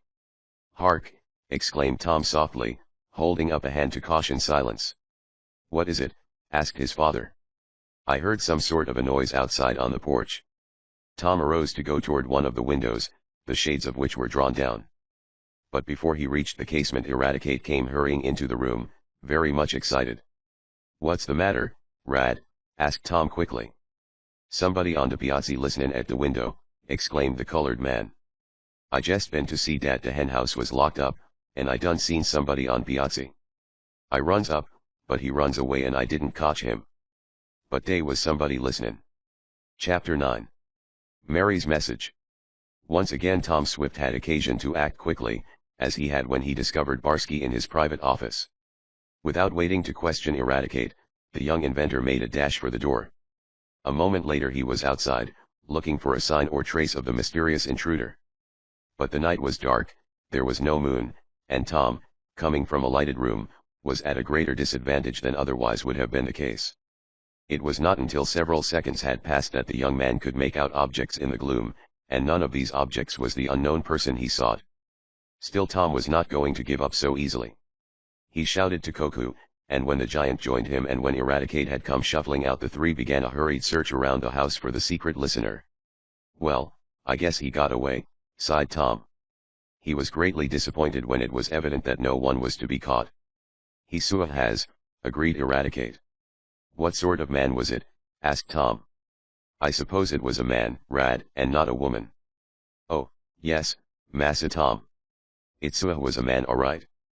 And he was a sort of big man, but stoopin' over like, leanin' down and tryin' to look under the window shade. Why didn't you jump on him, Rad?" "That's just what I was tryin' to sneak up and do, Massa Tom. But I done sneezed just when I got by the piazza, and he done hears me and jumps away. By golly! I cotch him if I been dar," cried the giant. "I take in my two hands so. I squoze earn so." Truly there would have been but little chance for the trespasser had Koku got his hands on him. "Ha! Ha!" chuckled Eradicate. "He goes so fast, giant, dat he make you look like a worm crawlin' along." The giant was not very fast in his movements, and he realized this. Still he did not like to be taunted about this failing, and he now made a reach for Eradicate, who, however, easily eluded his enemy. "Come now." "None of that," ordered Tom sharply. "I guess this fellow, whoever he was, might have been only a tramp. Take a stroll around for a while, Koku, and see if he comes back." "Sure, master, I watch. And I'll be on the lookout, too," offered Eradicate. "Look around, both of you, and don't scrap. Do you hear? Don't scrap between yourselves. I'm getting tired of it." "I be good to Rad, master," promised the giant. "Huh. You better, if you all knows what good FOU, chuckled the colored man. Tom went back to his father, finding the old gentleman somewhat nervous and upset. "What was it, son?" he inquired. "Oh, just some tramp, I think," replied the lad easily. But in his own mind he was disturbed by the incident. "I wonder if that was Barsky or some of our old enemies," mused Tom to himself, when he had gone to his own room after some further talk with his father concerning the various inventions and patents. "There's always a chance of some of the old gang trying some of their tricks. But what object could anyone have in listening to the talk between Dad and me? We only mentioned generalities, and what we said would have been of no value to anyone. Still, whoever was listening didn't know that. They may have hoped to pick up some information that could be used against us." But though he was worried and a bit apprehensive, Tom did not dwell long on this phase of the matter. He knew it would do little, if any, good. Still he was not so foolish as to omit all precautions, and a little later he went outside to see if Koku or Eradicate had seen any further signs of the intruder. Both the giant and the colored man reported that they had seen no one, and Tom sent them to bed, after giving orders to see that the house was well locked for the night. The shops, some distance away, were well guarded by watchmen, as well as by a system of electrical burglar alarms, a bell of which was set up in Tom's room. No one could get in or over the high fence which surrounded the works without disclosing his presence. Tom was a little apprehensive that in the night the alarm bell might ring, telling him that someone was trying to sneak into the factory. However, the hours of darkness passed uneventfully, and with the coming of morning Tom's fears passed away. He went out to look around the porch on which the mysterious listener had crouched beneath the window, but there were no clues that he could follow. "I'll just have to let things take their course," decided Tom. He reported the matter to Ned, as he generally did in such cases. "I wouldn't worry about it," said Ned cheerfully. "I'm not," declared Tom, but his manager could see that he was and that he could not get his mind down to work. At last Tom himself became aware of his nervous condition, and shortly after noon, throwing his pencil down on his desk, he exclaimed, "I'm going out for a ride, Ned. Come along. It will clear the cobwebs out of our brains." "Going in the runabout?" asked Ned. No, in the little biplane. She's just been tuned up and runs like a sewing machine. We'll take a spin up in the clouds. Ned considered for a moment, looked at a mass of papers on his desk, and answered. No, thank you, I'd better not go. Besides, Mr. Plum just telephoned that he'd like to see me about Dad's case, and I want to run over there. All right, agreed Tom. Take all the time you want, Ned. But I don't want to go skylarking alone. I think I'll phone Mary. I haven't had her up in the biplane for some time. Yes, you and Mary go for a spin, replied Ned. Only take care that it isn't a tailspin. The Hummer doesn't indulge in such antics, replied Tom, with a laugh. But first I'd better see if she'll tune up as she did the other day. I don't want to get Mary out in her and then have something go wrong. I'll just run her out, Ned, and give her a warming up. Then, if everything's all right, I'll call Mary. You can look after things here, I suppose. Yes, either Dad or I will. He'll be back soon, and then I'll take a run over to Plum's office. Tom owned several planes, but of the two-winged variety the one he best liked was the Hummer, a small but speedy craft. This machine was kept in a hangar near the flying field, and it did not take the young inventor long to have her run out that he might test the engine. She sure sounds sweet, Mr. Swift, remarked the mechanician who assisted him. Yes, Dirk, she's throbbing like a wild duck. I guess I'll take her up for a time. Going back to the office, Tom reported to Ned that everything about the Hummer was in good shape and that he would probably be gone for the remainder of the day. As there was no good landing place near the home of Mary Nestor, it was necessary for her to come to Tom's flying field, and while he was getting ready he sent one of his men for the young lady in an automobile. But first Tom called her on the telephone. Oh, Tom, exclaimed Mary, as soon as she found who was on the wire, I was just going to call you up. You were? Yes, it's awfully important. I want to see you very much. Well, you'll have that pleasure directly. Oh, Tom, don't joke about it. It is important. What's the trouble, Mary? The young inventor asked, seriously enough now. I'll tell you when I see you soon. Tom told the girl of the proposed trip and Mary hung up the receiver while Tom wondered at the note of anxiety in his sweetheart's message. Chapter X. A queer story. The young inventor was out at the flying field in his air togs going over every detail of his machine when Mary Nestor arrived in the auto driven by a messenger Tom often employed. Hello, called the girl, as she leaped out of the car. She, too, wore a leather flying suit, for Tom had told her to put it on. Hello, responded Tom. Already? Yes. But I want to talk to you, and we can't do it very well with the engine going. It makes such a noise. This one doesn't make as much racket as some do, for I've got a muffler on her, Tom replied. But still you can't exactly carry on a whispered conversation in the Hummer. This conversation is going to be rather private, returned Mary in a low voice, with a glance toward the man who had brought her over in the car. We might start off, land in some lonely field, and talk there, Tom suggested. I could throttle down the engine just enough to keep her turning over, and yet not running enough to make the plane even taxi. Why can't you do that here?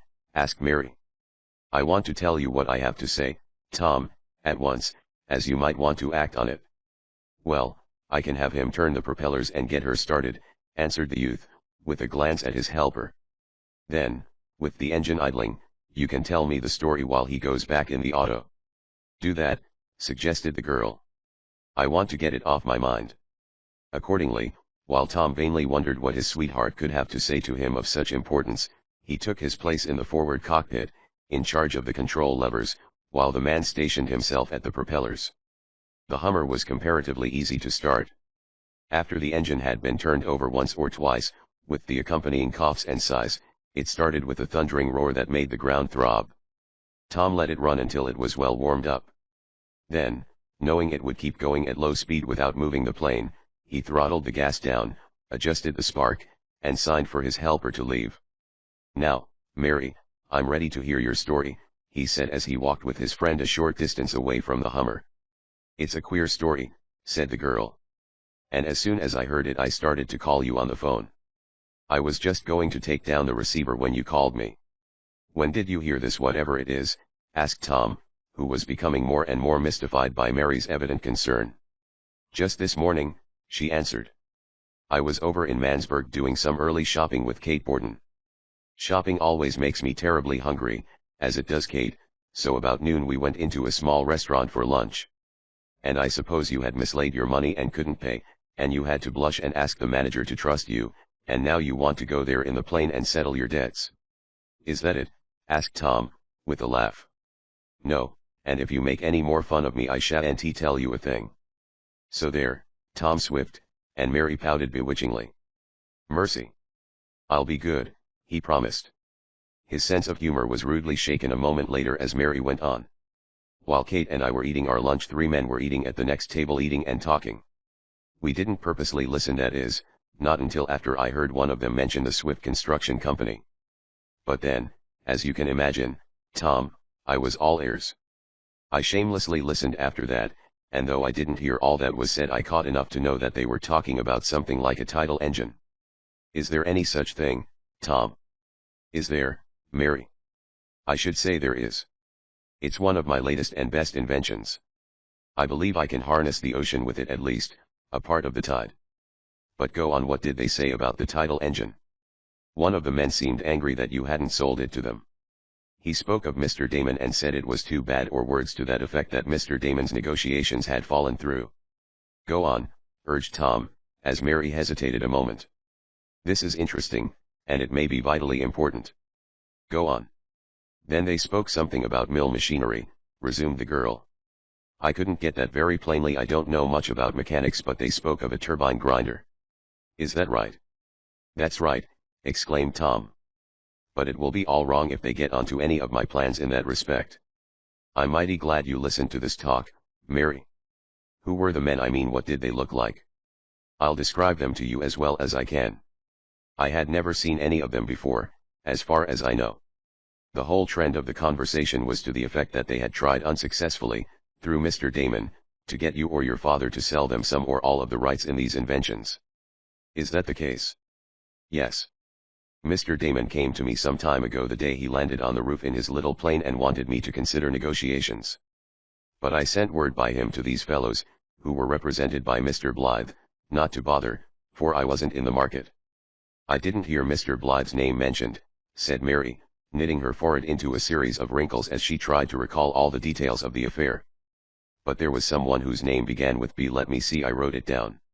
She fumbled in her pocket and brought out a slip of paper on which she had written one word: Blodgett. That's the man, Tom, she said. Mr. Blodgett. One of the 3 who were talking near our table remarked, never mind. I think Blodgett will fix it. Those were the words he used. Mused Tom. Blodgett and he will fix it? Fix what, I wonder? That I can't say, answered Mary, for Tom had spoken aloud. Right after one of the men said that, all 3 went out. I didn't know what to do. I kept wishing you had been there. But I made up my mind I'd tell you about it as soon as I could. Yes, Mary. Thanks. I'm glad you did. It's all a mystery to me. What do you think it means? That would be hard to say. I'll have to admit I'm a bit worried about it, in view of several things that have happened at the shop lately. Oh, Tom, do you think there is any danger? No more than usual. There's always danger when you have rivals. But I never heard of this Blodgett that I know of. As for the other matters, as I said, Mr. Damon opened the subject, but I told him to head off any visit of the men to me, for I wouldn't do business with them. And from the fact that they haven't called on me, I took it that they had dropped the matter. It doesn't seem so, though, does it? Asked Mary. I should say not. I don't like this at all. Tom seemed anxious and upset over the matter. And what I particularly don't like is the way they said Blodgett would fix it. Is that the word they used? Yes. It was fix, I'm sure of it. Smacks of desperation, commented Tom. I wonder if the owner of the restaurant would know those men, Mary. He might. Then I'm going to drop in and have a talk with him. Give me the address. Oh, I don't mean I'm going to drop in off the Hummer and let you run the machine alone, he went on with a laugh, as he saw Mary's momentary gasp of surprise. I'll go over and see him tomorrow. Just now we'll go for a ride. I need a little free breathing space in the upper air. Yes, it's a wonderful day for a ride, Tom. And there's no sign at all of rain. We need rain, too, said the young inventor. The woods and fields are as dry as tinder. If a forest fire should start now it would do a lot of damage. But as long as it hasn't rained for some time, we'll hope it will hold off until we get back from our spin. Come on, let's go. Chapter 11. A double peril. With a roar the motor accepted the additional gas. Tom turned into the cylinders, and a moment later the little plane began to move over the smooth surface of the field. Gathering speed, the Hummer slowly rose as the young inventor depressed the horizontal rudder, and a moment later up rose the machine like some creature of life, up and up toward the clouds. "This is glorious," cried Mary, thrilled by the sensation. Riding in a plane was not new to her, but she never failed to get a sense of exhilaration out of even a short spin in the air. "Not so bad," answered Tom. By raising their voices slightly they could make themselves audible to one another, for, as the young man had said, there was a silencer, or muffler, on his engine. "It makes one forget all their trouble," called out Mary, as she looked over the side of the rear cockpit where she sat strapped in and glanced down at the earth rapidly dropping away below them. "Yes, it does," assented Tom. "That's one reason I wanted to come out today, to get rid of some of the cobwebs." "And are they being brushed away?" asked Mary. "Almost all gone," he laughed, as he sent the Hummer up at a little steeper angle to gain a higher altitude more quickly. The two young people gave themselves up to the thrill and revivifying influence of clear, pure, sunlit air. Deeply they breathed in of the life-giving particles, and the cheeks of Tom and Mary were ruddy with renewed health. With no special object in view, they spun on through the air, now going up until they were above some low-lying clouds and again dipping down to view with pleasure the contour of some wonderful, green valley. "Getting tired, Mary?" called Tom, after a while. "No," she called back to him. "I could go on like this forever. Guess I'll have to invent some new kind of machine if you want to do anything like that," the youth countered. "What do you mean?" challenged Mary. "I mean perpetual motion hasn't yet been solved, and I don't believe it ever will be. As long as we have gasoline engines they will have to be given a drink now and then. Which reminds me that I haven't enough in the tanks of the Hummer to go on for more than a few hours more. I don't want to ride quite that long, of course. Don't take any chances. Go back now if you think anything is going to happen." "Nothing is likely to happen," chuckled the young inventor. "But I didn't want you to go on dreaming that dream of yours about keeping on forever." "As if I meant that," laughed the girl. "Better turn back now." "In a little while," promised Tom, whose eyes were just then fixed on some object or some view just ahead. Mary was quick to notice his preoccupation as he spoke to her and at once asked, "Is anything the matter, Tom?" "Matter? No. Why do you ask?" "Because you weren't thinking of what you were saying, that's all. I can always tell." "Do you see anything?" "To be perfectly frank, Mary, I do. I see a cloud of smoke over there in the direction of Shopton, and when I see smoke I think of fire. As we recently had a little blaze at one of the shops, I am a bit anxious to see if this is another. Of course it will be as well fought with me away as with me there. But still." "Oh, Tom, I see it, too," cried the girl, as a little puff of smoke made itself visible near a wooded part of the country. "Perhaps you'd better head back that way." "I think I will," decided the pilot. He moved the steering wheel slightly, banked the plane a bit, and was off in another direction, heading directly for the haze of smoke which by this time had considerably increased in volume. At the time when Tom first saw the smoke menace he was several miles from it, though the clear air made the fire seem nearer than it was. But the Hummer was a speedy craft, and she quickly covered the distance. As Tom Swift and Mary Nestor approached the blaze, for blaze it was, since they could now notice a redness that betokened flames they could see it more plainly, and a sense of relief came to the young man when he noted that it was in a spot remote from his shops. "Guess it's a forest fire, Mary," Tom observed. "I thought one would break out soon, it's been so dry." "I've never seen a forest fire," she responded. "It must be very thrilling." "It is, and dangerous," replied Tom. "Well, you're going to see one now, for we're going right over it." "Do you think it will be safe, Tom?" "Why not? We're so high you won't even smell the smoke. And as for the heat, well, they do get pretty warm, but you won't feel that." "Oh, I didn't mean that so much," Mary hastened to say. "But if anything should happen to the plane?" "Nothing is going to happen," laughed Tom. "I'm going to give you a real view of a forest fire, The smoke was rolling up in great clouds now. But of course the Hummer was far above the conflagration. Nor could they hear the crackling of flames, though this sound was audible to those fighting the fire. Men and boys were at work combating the forest fire. Tom and Mary, from their vantage point high in the air, could note figures, like ants or flies, hastening from the surrounding country toward the scene of the blaze. Some were hastening up in autos, and others in horse-drawn vehicles. "What do they do when they fight forest fires?" asked Mary. "I don't see any engines." "Engines aren't of much use. The fire is very seldom near a water supply," answered Tom. "The only thing to do is to take away the stuff a fire feeds on: dry leaves, sticks, wood, or anything else. Sometimes they do this by digging up the ground or plowing it in broad, bare strips. Another way is to make a backfire. That is, they start some distance off from the blaze and set fire to a limited area. When this burns off, and of course it has to be kept under control, it leaves a black space with no fuel for the fire to feed upon, and when the original fire gets to the place it just naturally quits. They use wet bags, pieces of carpet, anything to beat out the line of flames when they actually fight the fire." "It must be hard work," decided Mary. "It is hot, hard, dirty work." "Well, we've got a pretty good view of this fire now, and I must say I don't like the looks of it," remarked Tom. They were fairly over the burning area now. Below them were the snapping, leaping flames and the billowing clouds of smoke. More men and boys were hastening up to do what they could to combat the conflagration. "If there should only come a rain now it would settle the fate of this fire," remarked the young inventor. Tom looked up and across the sky. It was blue in nearly every quarter, too blue and beautiful to suit those who wanted water to pour down from the heavens. "There's a little haze in the west," remarked the lad, at length. "It might indicate the coming of a thunderstorm." "That's what is needed: a sudden, drenching thunderstorm. A gentle shower would help, but a regular cloudburst is needed. Of course, a sizzling rain would put the fire out in time, but it would take too long." "Oh, I do hope it rains," exclaimed Mary. Tom guided the Hummer over the very center of the fire, which seemed to be burning in an area of forest and brush country several miles square in extent. Of course in the very center of the blaze no attempt was being made to fight it, that would have been too dangerous. It was on the edges of the ever-increasing circle that the men and boys were making the attack.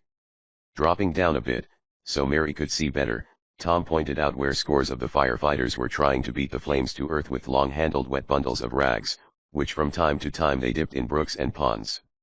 "It looks like a losing fight," sighed the girl. "Oh, Tom, suppose the fire reaches Shopton." "It won't with the wind the way it holds now," was the reply. "But of course we'd all feel better with the fire out." He swung the machine around to take in another angle of the fire. "Isn't there anything you can do, Tom?" asked Mary. "This is terrible." Tom was himself wondering if he could not be of service instead of merely looking on from his vantage point of safety in the air.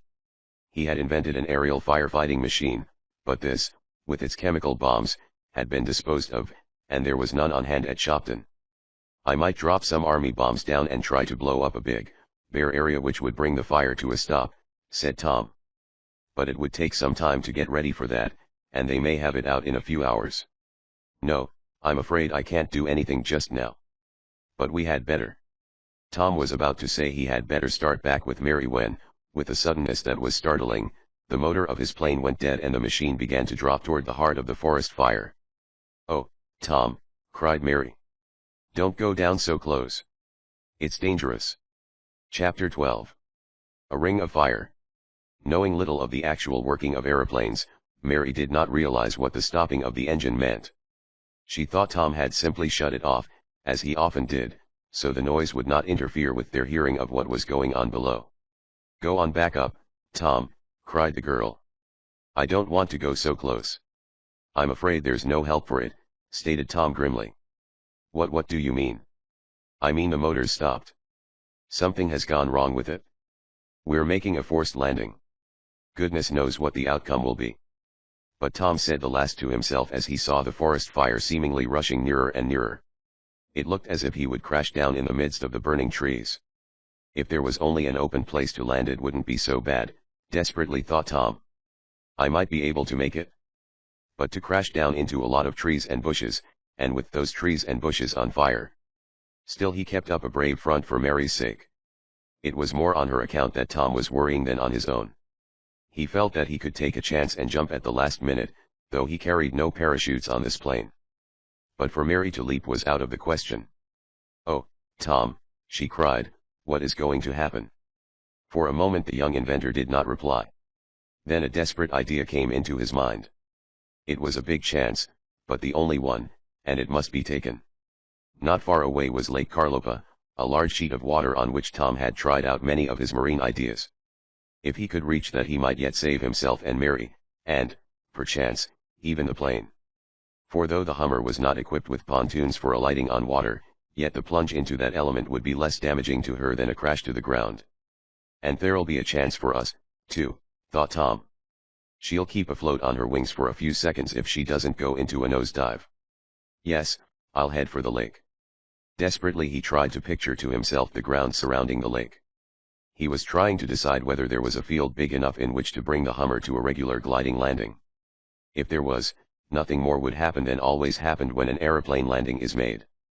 But, as Tom recalled it, there were only scattered farms about the lake, and none of these was suitable for a landing field. Adjacent to the lake were picnic grounds, but these were covered with scattered trees and buildings. "The open lake is my only chance," decided Tom. "But can I reach it? That's the question." He could see, shimmering in the sunlight ahead of him, Lake Carlopa.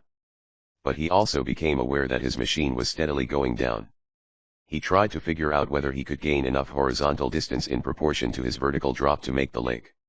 And as he looked at the distance separating him from the body of water, it was with a sinking sensation in his heart that he answered himself in the negative. "It can't be done," Tom told himself. This being the case, he must pick out the next best expedient. "We've got to crash, and soon," he reasoned. "I'd better pick out a big, soft tree. The upper branches will give a little and bring us up gradually. A tree's better than the ground with its underbrush."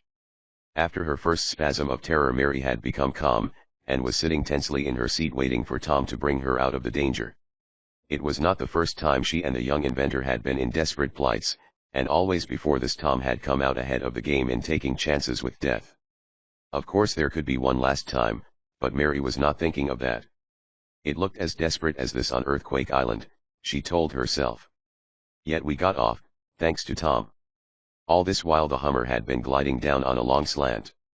Mary realized, of course, that the longer and more gradual the slant, or angle, at which the falling aeroplane approached the Earth, the better chance it had for making a gentle and safe landing. It is the sudden nosedives, or tail spins, straight to Earth that crash the planes and kill the pilots. Tom was saving his machine. He would let it glide swiftly down for a short distance and then head it up, so it would nose toward the sky. This would slacken its speed and also carry it further along. But it was evident that he could never cross the wide area of the burning forest and reach Lake Carlopa. That was out of the question. The next best thing, as Tom had decided, was to land in some big tree, the springing branches of which would act as a cushion. "But I've got to pick out a spot where there isn't any fire," Tom told himself. There was, of course, a certain burning area of the forest fire. Equally of course, there was not an even number of square miles ablaze. The fire was irregular in shape, and there were portions, perhaps a mile in extent each way, where the flames had not taken hold. Also, because of the nature of the fuel on which it fed, the fire advanced irregularly. The line of its advance was one that curved in and out, so that there were indentations here and there like the shoreline of the sea, with bays of fire and points of woodland as yet unburned. To pick out one of these places was Tom's desire, and as the aeroplane glided nearer and nearer to the Earth he knew that he must soon make this decision. "Oh, Tom, what are we going to do?" faltered Mary. The suspense was telling on her.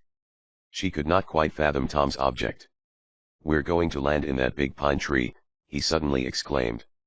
"Hold your arms over your face, Mary, so you won't be scratched. Look out now, here we go." As Tom spoke he ducked down behind the protection cowl of the cockpit in front of him, having a moment before adjusted the steering lever so as to glide into the top of an immense pine tree which stood in the midst of a clump of other giants of the forest, in a space as yet untouched by fire. A moment later the Hummer crashed with a thud, a rending, a crackling, a splintering and tearing that went to Tom's heart, for the plane was almost like a live creature to him. Even as the plane crashed, Tom knew that he had made the best landing possible, and that, for the time at least, he and Mary were safe.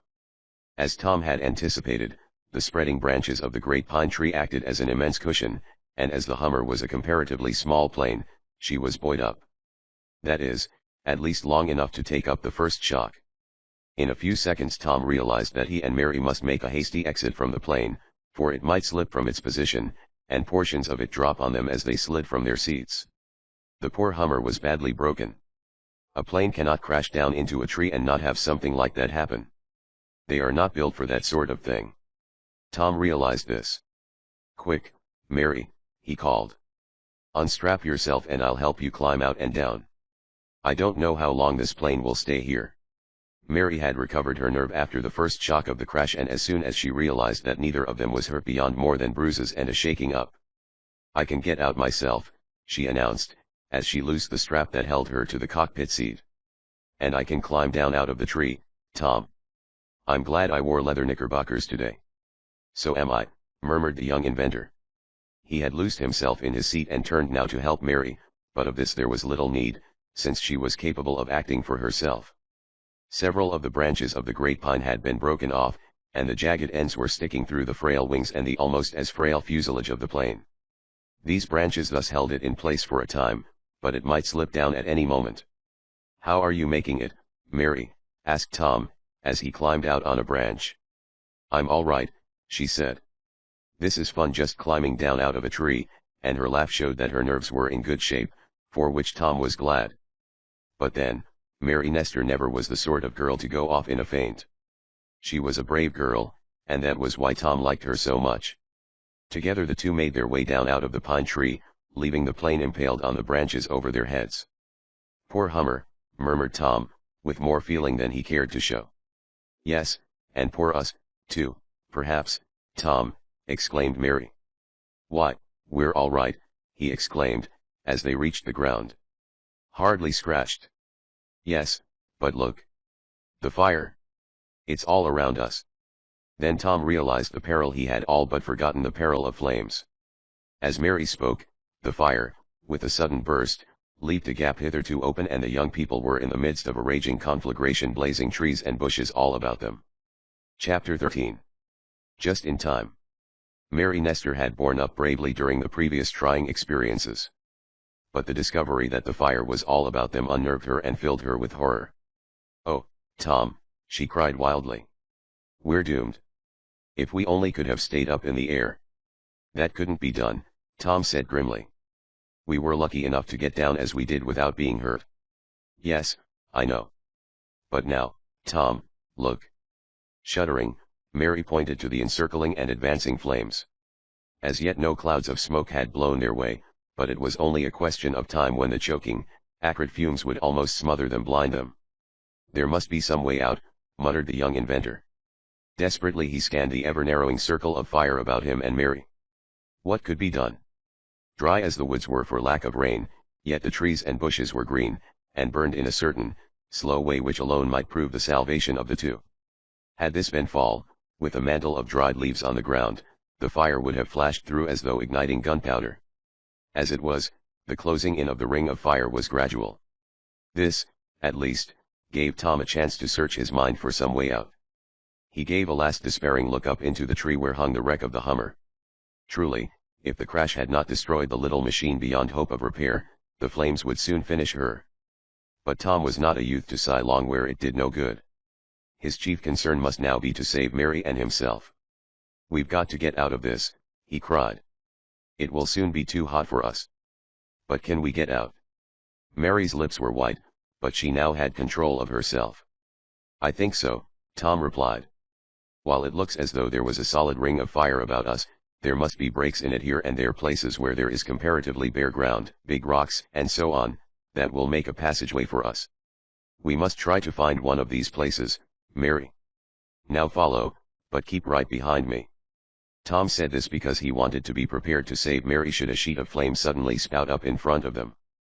"Wait a minute," cried the girl, as Tom would have made a dash toward a place where the smoke and fire seemed less dense and fierce. "What's the matter? Can't we use these? Wrap them about our hands and faces in case we get too near the fire," asked Mary. She pointed to two closely woven woolen blankets that had fallen out of the forward cockpit of the Hummer.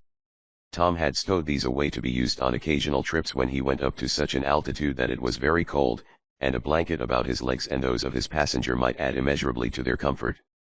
With the tilting of the plane, the blankets had fallen out shortly after Tom and Mary had climbed down from the tree. "I've often read of persons wrapping their head in wet blankets to pass through flames," said the girl. "And these two are wet, Tom, look, sopping wet." "Be careful they aren't soaking in gasoline," warned the young man, as Mary picked up the coverings. "I guess that's what happened, the gas tank sprang a leak." Mary's answer was to raise one edge of a blanket to her nose. "It's water," she cried. "Not gasoline at all." "Good," exclaimed Tom. "The radiator burst, of course, and soaked them." "Good enough, Mary. They will be just the thing to protect our heads and faces. It's mighty dangerous to breathe smoke-laden air. Now we'll have a better chance."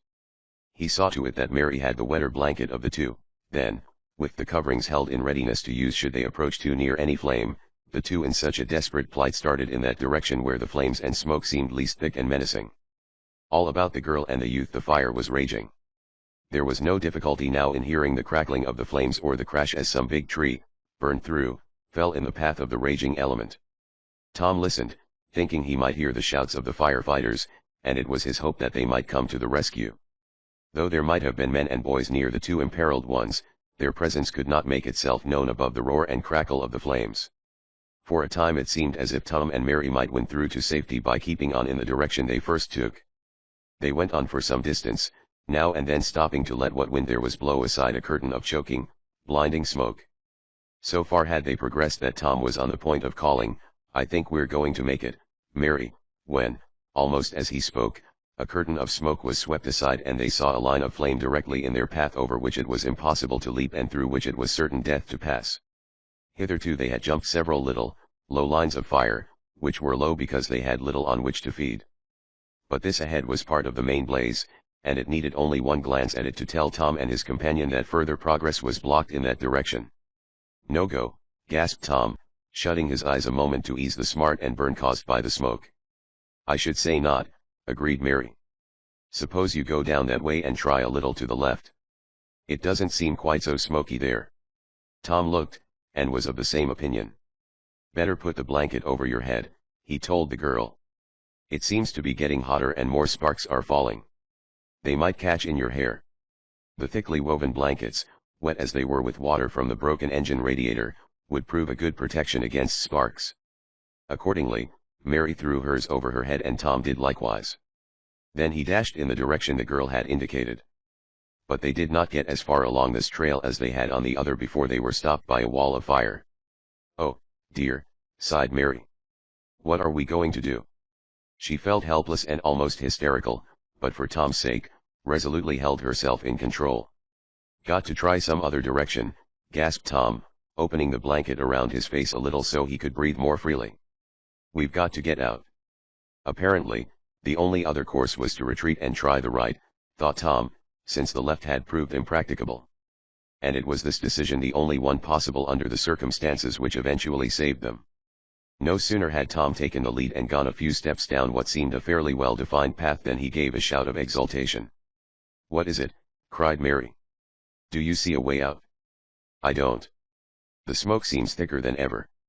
"It is," Tom said. "But we'll soon be all right. I know where I am now. I know it by that big rock. A little way down this path is a cave. It's near a brook, and though the brook may be dried up, the cave will make a place in which we can be safe from the fire. It's always damp in that cave. Besides, there's nothing in it to burn. Come on, Mary." "Are you sure you're right, Tom? It looks worse than ever in that direction." "Yes, I know where I am now," he replied. "We'll soon be all right." Though Tom spoke positively, Mary had her doubts, especially as it got hotter and smokier as they went down the path and the crackle of the flames was louder. But once Tom Swift had been in a certain place, he never forgot it. He had an excellent sense of direction, and his memory had not played him false on this occasion. Running along the edge of a tract of brambles and briars that were beginning to burn fiercely and looking back to see that Mary was following, Tom led the way down a little gulch. He seemed to be going right into the heart of the flames, and had Mary not known him as well as she did she might have feared to follow. But she kept on, and a little later Tom came to a stop at the edge of a black, yawning hole in the side of a hill. "Here's the place," he cried. "And there's the brook. Some water in it, too, which is the best luck yet. We'll have time to wet the blankets and get a drink. My mouth is parched." Mary, too, suffered from thirst, but she had made up her mind not to say anything about it for the present. Now, however, that there was a chance to get a drink, the thirst seemed to rush upon her irresistibly. The fire had not yet reached the little gully, but the trees and bushes on the top of the ridge beneath which extended the cave were starting to burn. "We'll have a few seconds," Tom remarked.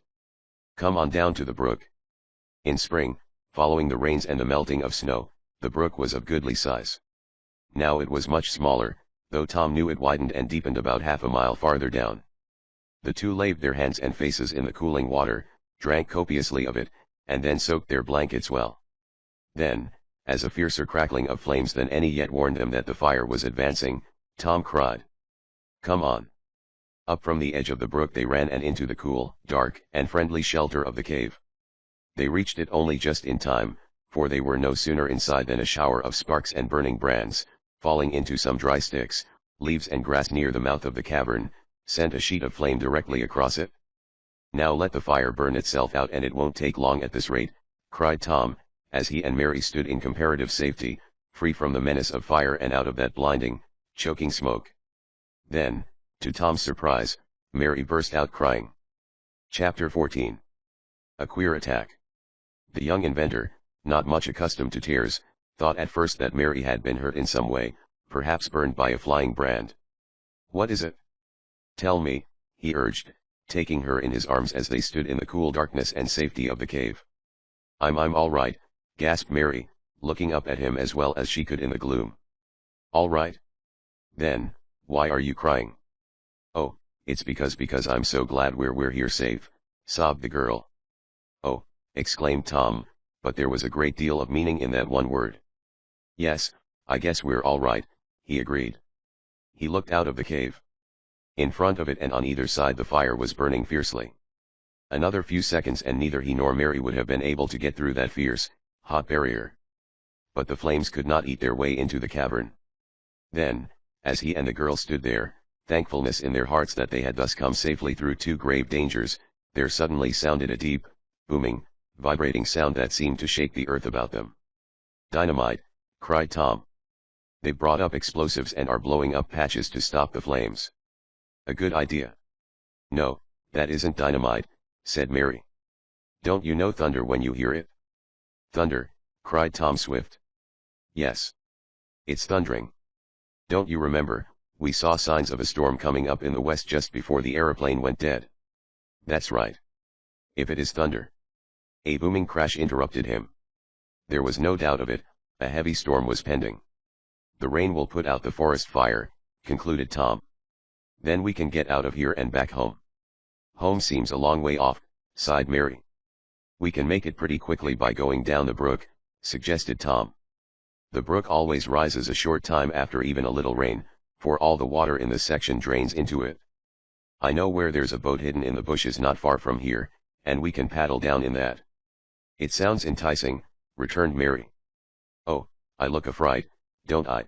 she asked, with a nervous giggle. Having been in the cave a little while, their eyes were more accustomed to the gloom and they could see better. "You do not," emphatically cried Tom, which, of course, was the right answer.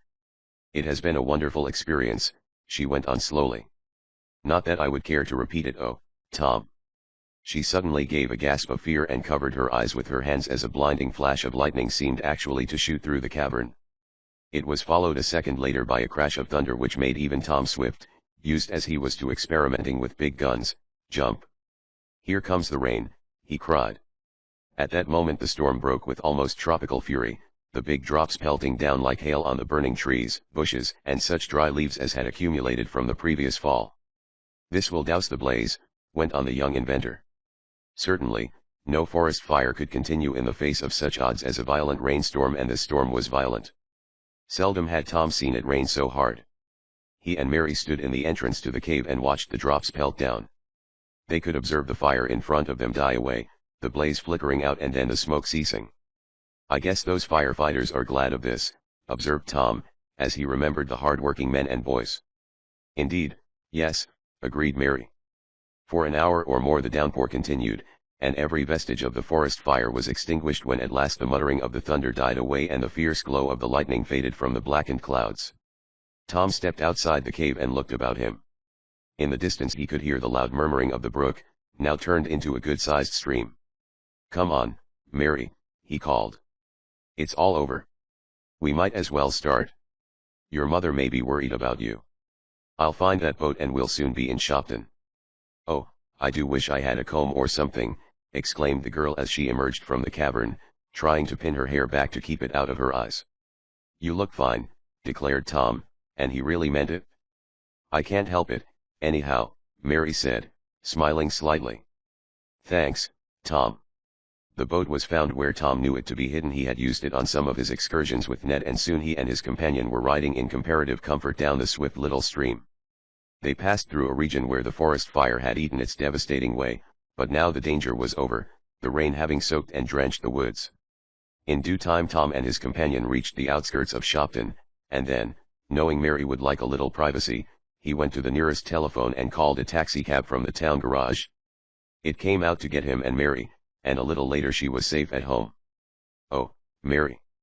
I've been so worried about you," cried Mrs. Nestor. "Where have you been?"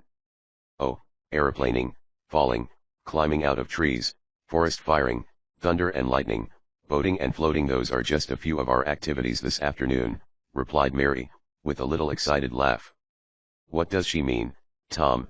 asked the bewildered lady. "Those are some of the things that happened to us," the young inventor said. "It isn't a bit exaggerated. I suppose you heard about the forest fire." "Yes, and we were much worried for those in its path. But Mr. Nestor said it wouldn't come this way." "No, it was far enough off from you," agreed Tom. "And it's all over now. Well, I think I'll get back. I took this afternoon off as a sort of rest and mental relaxation and I got it," he chuckled grimly. "How is Mr. Newton's case coming on, Tom?" asked Mrs. Nestor. "We thought very well, but something curious turned up a few days ago," answered the young inventor, but not going into details. "Mr. Plum and Mr. Newton are out of town now, running down some evidence." At that moment the telephone rang, and Mr. Nestor, answering it, exclaimed, "Tom Swift?" "Yes, he's here. Wait a minute and I'll let you talk to him." "It's for you, Tom," he said, as he handed him the receiver. "Hello," called Tom into the instrument. Then he recognized his father's voice and was aware at once that something had happened. "What's that?" he cried. "An attack on you and Mrs. Baggert? Are you hurt?" "I'll be right over. Send Ned with the runabout." "Yes, I'll come right away." There was an anxious look on his face as he hung up the receiver and turned to his friends. "What is it?" asked Mary. "Has anything happened?" "Lots, apparently," answered Tom, with a grim smile. "Just a little while ago, while my father was alone, working in our office, he was mysteriously attacked and momentarily knocked senseless. Mrs. Baggert, too, was knocked down, and when Eradicate came to help he was savagely set upon. Not that it would take much to knock out the poor old fellow." "Who did it?" cried Mr. Nestor. "Is your father much hurt?" asked Mary.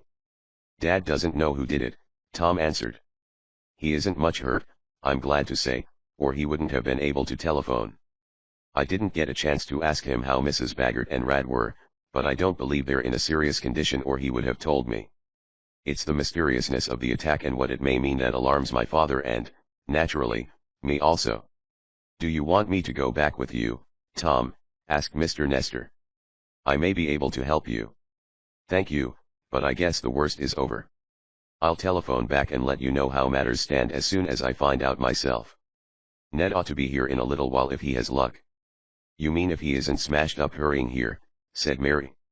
"Something like that, yes," Tom answered. Certainly, Ned got out of the electric runabout about all it was capable of, for soon after Mr. Swift had telephoned the news of the mysterious attack the honk of the machine was heard out front.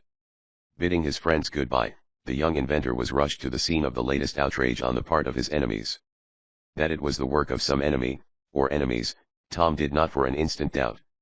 It was not the first time those jealous of his success had tried to wrest from him by unfair means the fruits of his talents and toils. What's it all about, Ned? He asked his manager, as he was rushed along in the electric car.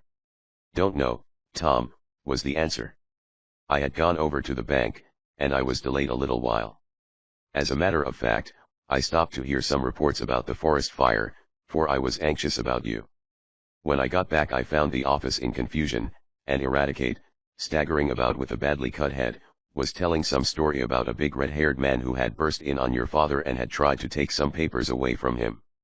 Mrs. Baggert, it seems, had come over to the office to bring your father a glass of milk which she thought he ought to have, and she tried to stop the attack. But the rascal went for her, too. As soon as I got in, your father, having in the meanwhile located you at Mary's house, sent me over to get you.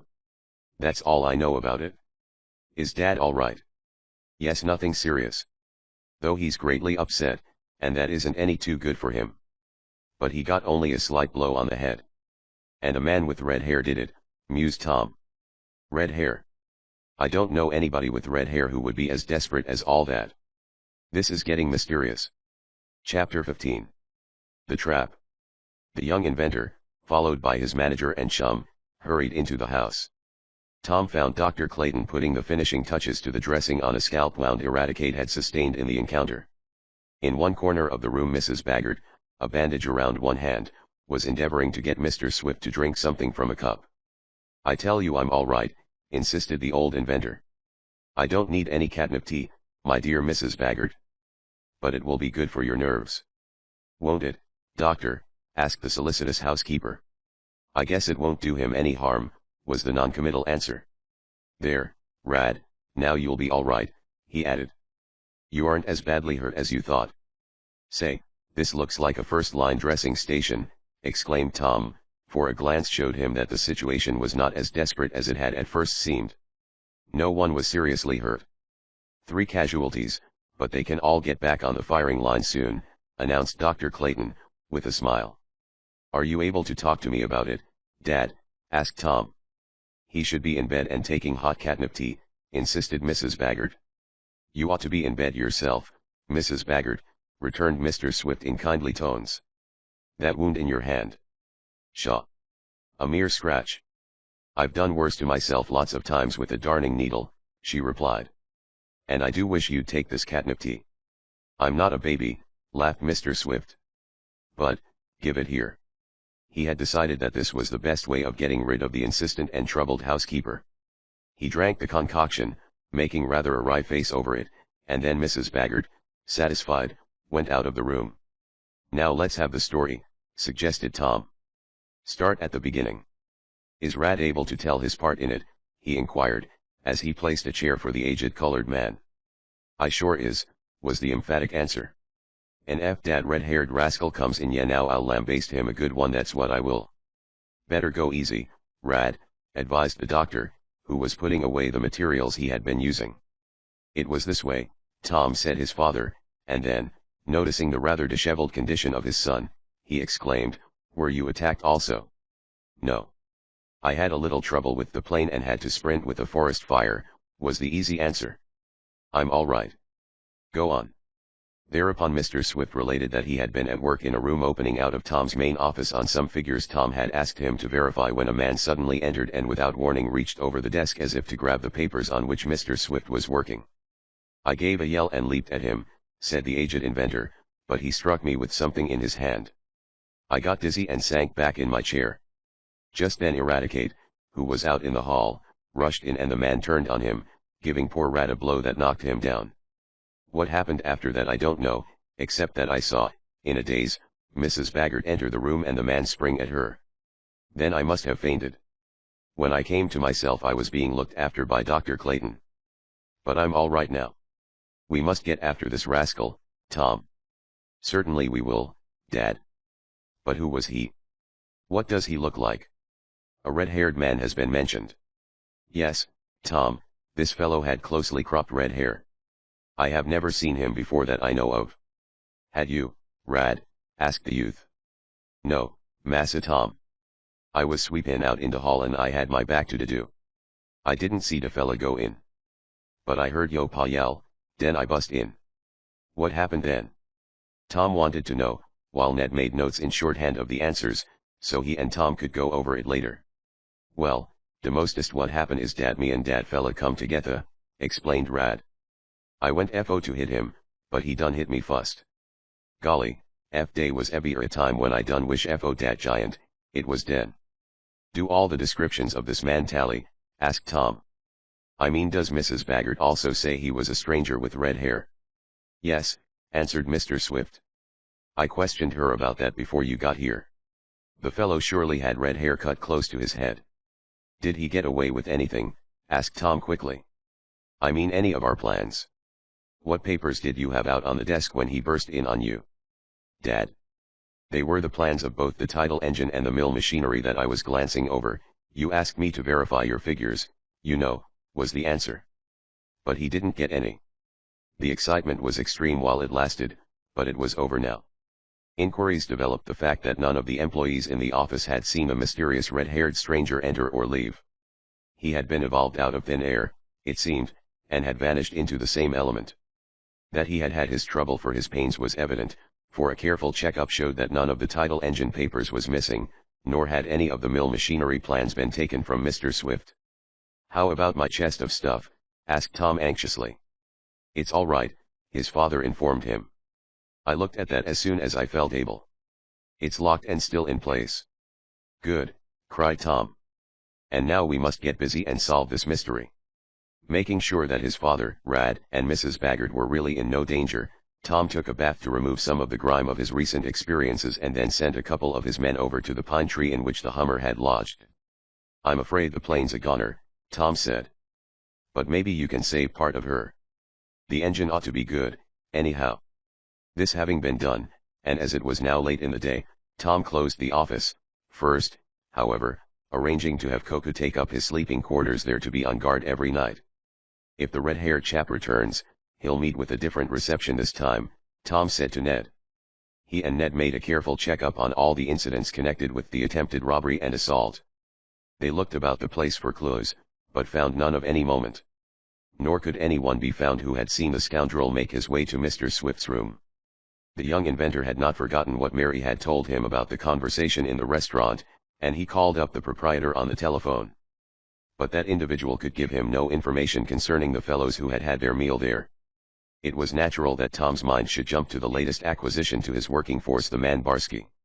Somewhat suspicious of him from the first, and these suspicions added to by his father's ominous shake of the head and his expressed doubts of the Russian, Tom decided to keep an eye on the fellow. It was almost closing time in the shops when Dr. Clayton had gone, leaving all his patients in good shape, and when Tom and Ned had been informed as to the main points in the matter. With his suspicions fermenting, Tom hurried over to the pattern shop. It was with mingled feelings that he saw Barsky hard at work on certain important models. Tom passed the fellow and spoke to him, saying casually, "It will soon be quitting time." "Et matters not to me hours," replied the man in his strong accent. "When I work I think not of time. I am of much interest in my profession." "Yes, it's a good thing to be so interested," returned Tom dryly. He passed on, but took a position where he could watch the men without himself being observed. It was hot in the workshop. Beads of perspiration came out on Barsky's forehead, and as he mopped them away with a big, blue handkerchief, Tom, from his hiding place, saw something that made him exclaim. "The fellow's wearing a wig." Wild ideas ran through Tom Swift's mind. "I'll set a trap for him," he decided. The quitting whistle blew. True to his statement, the Russian worked on, though other men laid aside their tools. Tom remained in his hiding place, but it was now getting dark in the shop and he could see little. It was not until shortly before noon the following day that Tom had a chance to put into operation his plan of laying a trap for Barsky. In the meanwhile nothing new had developed in the matter of discovering the red-haired man. Carrying out his plan, Tom went to a small room in the rear of his office where he sometimes carried out delicate experiments. From there he caused to be sent to the suspect a message that he was wanted. The approach to this little room was along a narrow corridor where there was not room for two to pass. When Tom heard Barsky approaching in answer to the summons, the young inventor hurried out, timing himself to meet the Russian in the corridor. To keep the matter secret, Tom had arranged to be alone in this part of the building. "Ah, you sent for me, Mr. Swift?" asked the man. "Et is a placer for to come to so distinguished an inventor."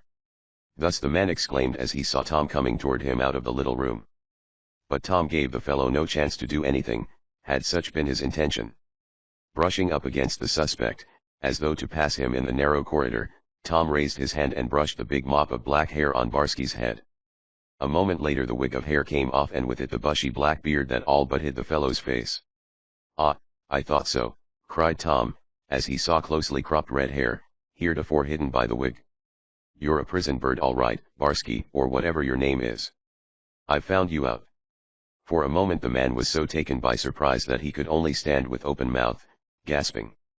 Then, suddenly, rage seemed to take possession of the red-haired rascal, the same sort of rage that must have actuated him in his attack on Mr. Swift, Eradicate and Mrs. Baggert.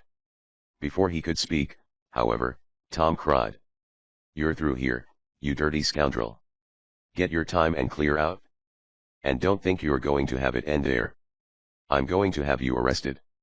"Oh, you are, sneered the man, and, realizing that his disguise had been effectually penetrated, all trace of his pretended Russian accent disappeared. He spoke ordinary English. "So you think you've found me out, do you? Well, you've got another guess coming, Tom Swift. I'm not half through with you." "You mean I'm not through with you," replied Tom. "You're an imposter. I have been suspecting you for some time, and my father has from the first. Now we'll have a settlement." "But first I'll settle with you," cried the fellow, whose rage was on the increase. His lips closed tightly and he clenched his hands. These should have been warning signs to Tom, but they were not. A moment later, kicking aside the wig and false beard, the fellow made a jump for the young inventor. Whether he held concealed in his hand some object like a blackjack, was never found out.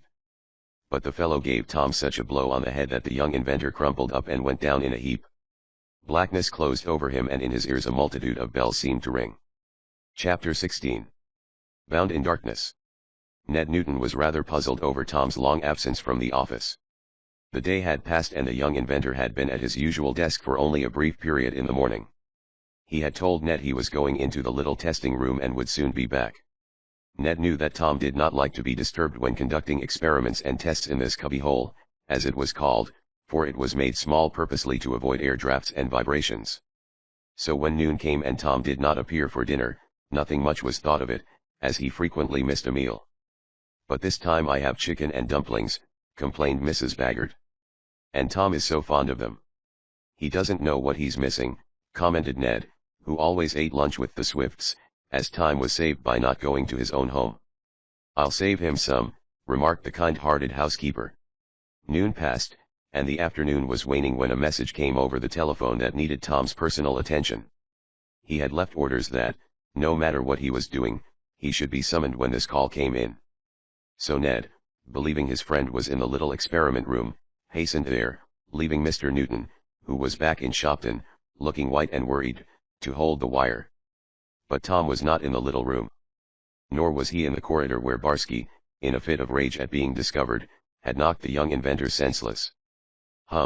This is queer," mused Ned. But no suspicion as yet entered his head. He must have gone back to the office by the outside way, for this was possible. Hurrying back to the main room, Ned did not meet his chum. Then began a hurried search for the missing youth, still with no thought that anything was wrong. It was merely believed that he had left the experiment room to go to some other part of the works, as he often did. Accordingly, the intercommunication telephone system was worked to the limit. But from the foreman of each department came the reply: "Mr. Swift isn't here, nor has he been here." From the pattern room came the report: "Mr. Swift not here, but he ought to come here." "Why?" asked Ned. "Because," replied the foreman, "that new Russian workman he hired has gone away and left a valuable pattern half glued. It will be ruined if it isn't finished and placed in the vise to set. But none of the men knows anything about it, and I don't either.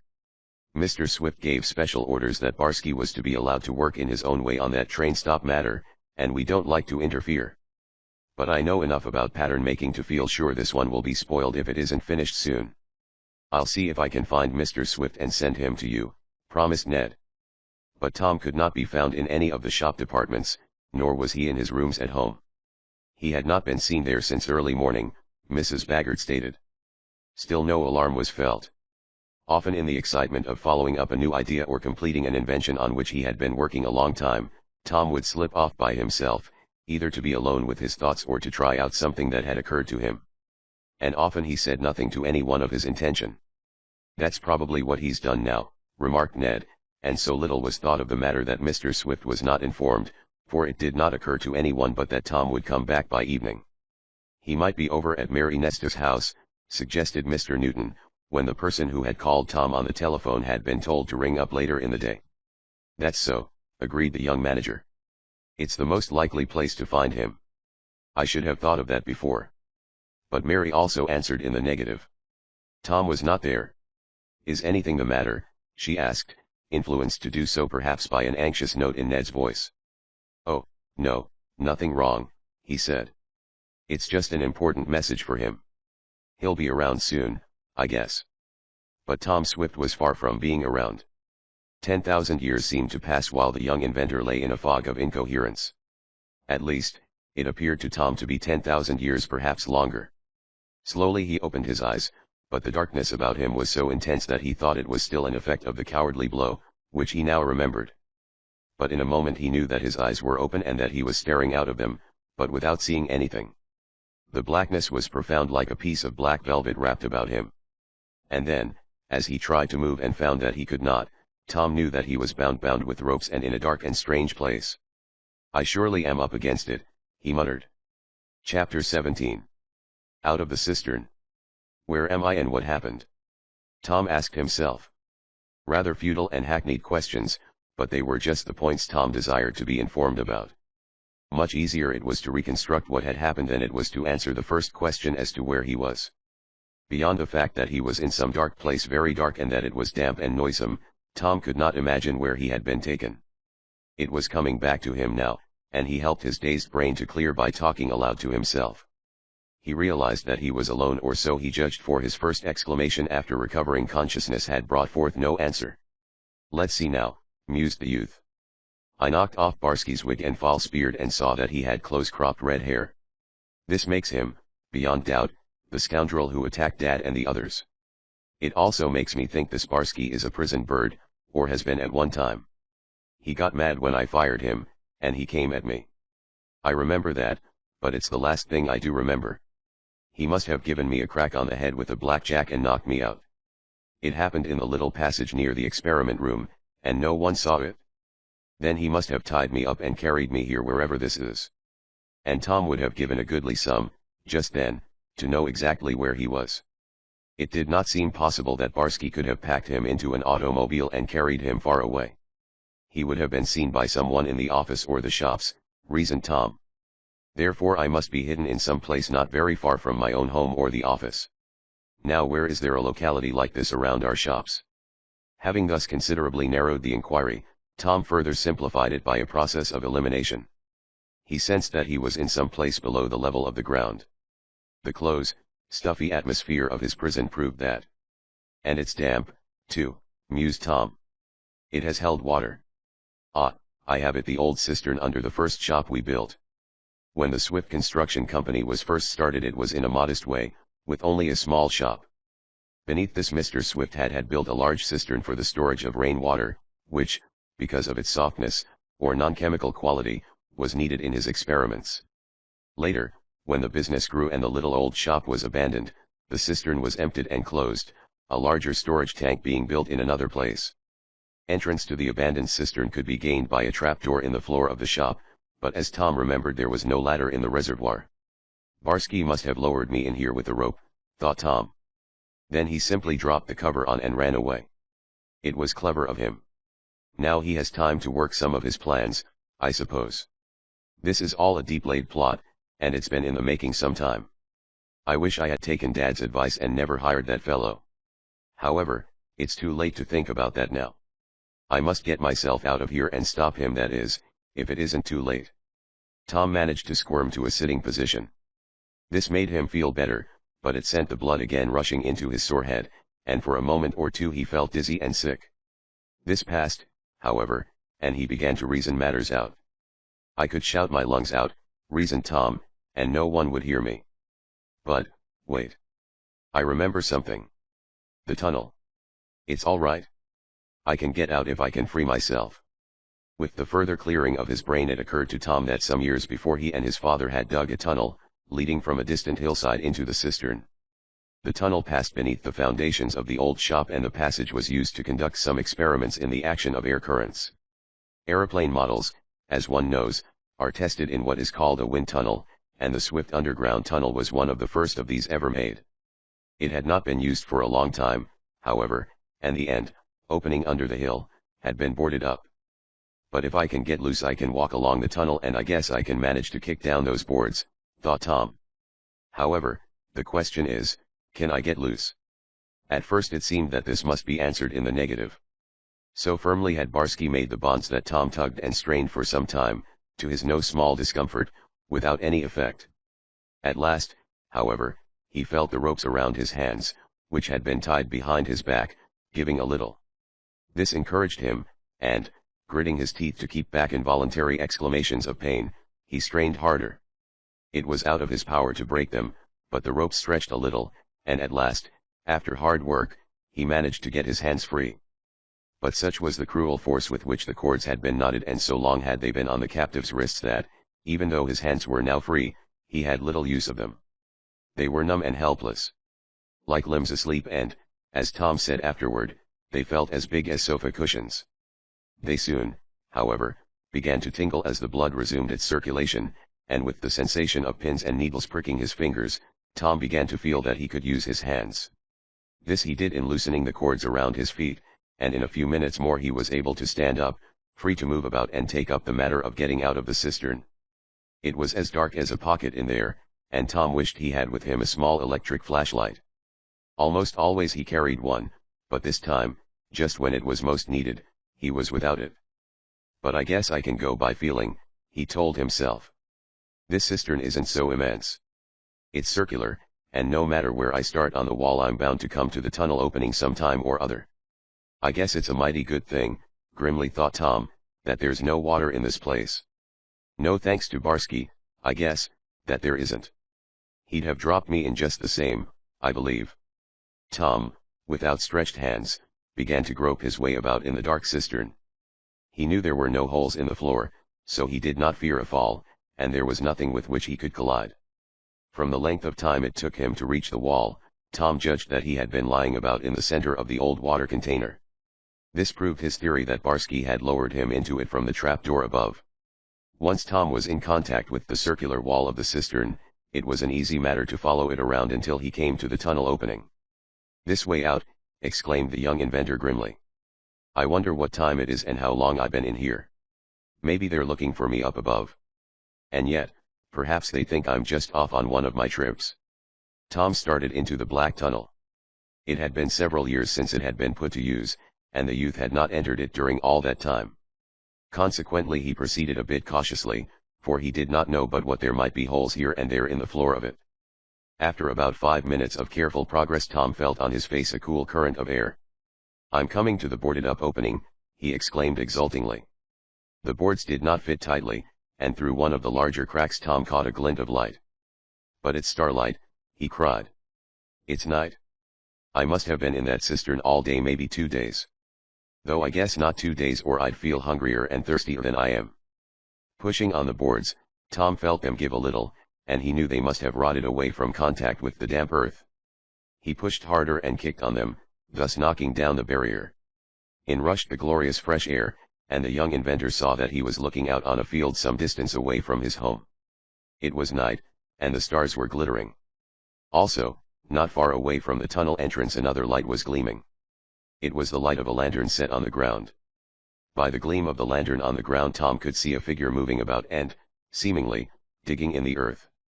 "This is queer," mused the lad. "I wonder who that is.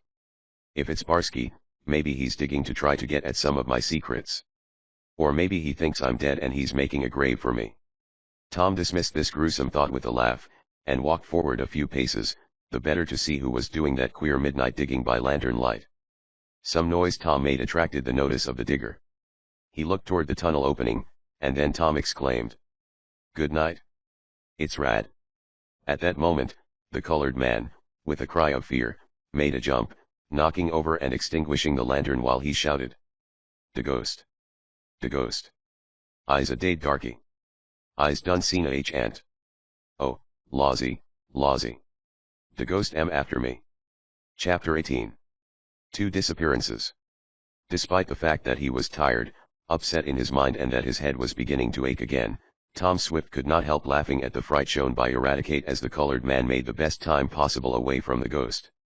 "Come back here, Rad. Come back. Nothing's going to hurt you," cried Tom, running down toward the upset lantern. "I'm no ghost." Hearing his master's voice, the colored man halted.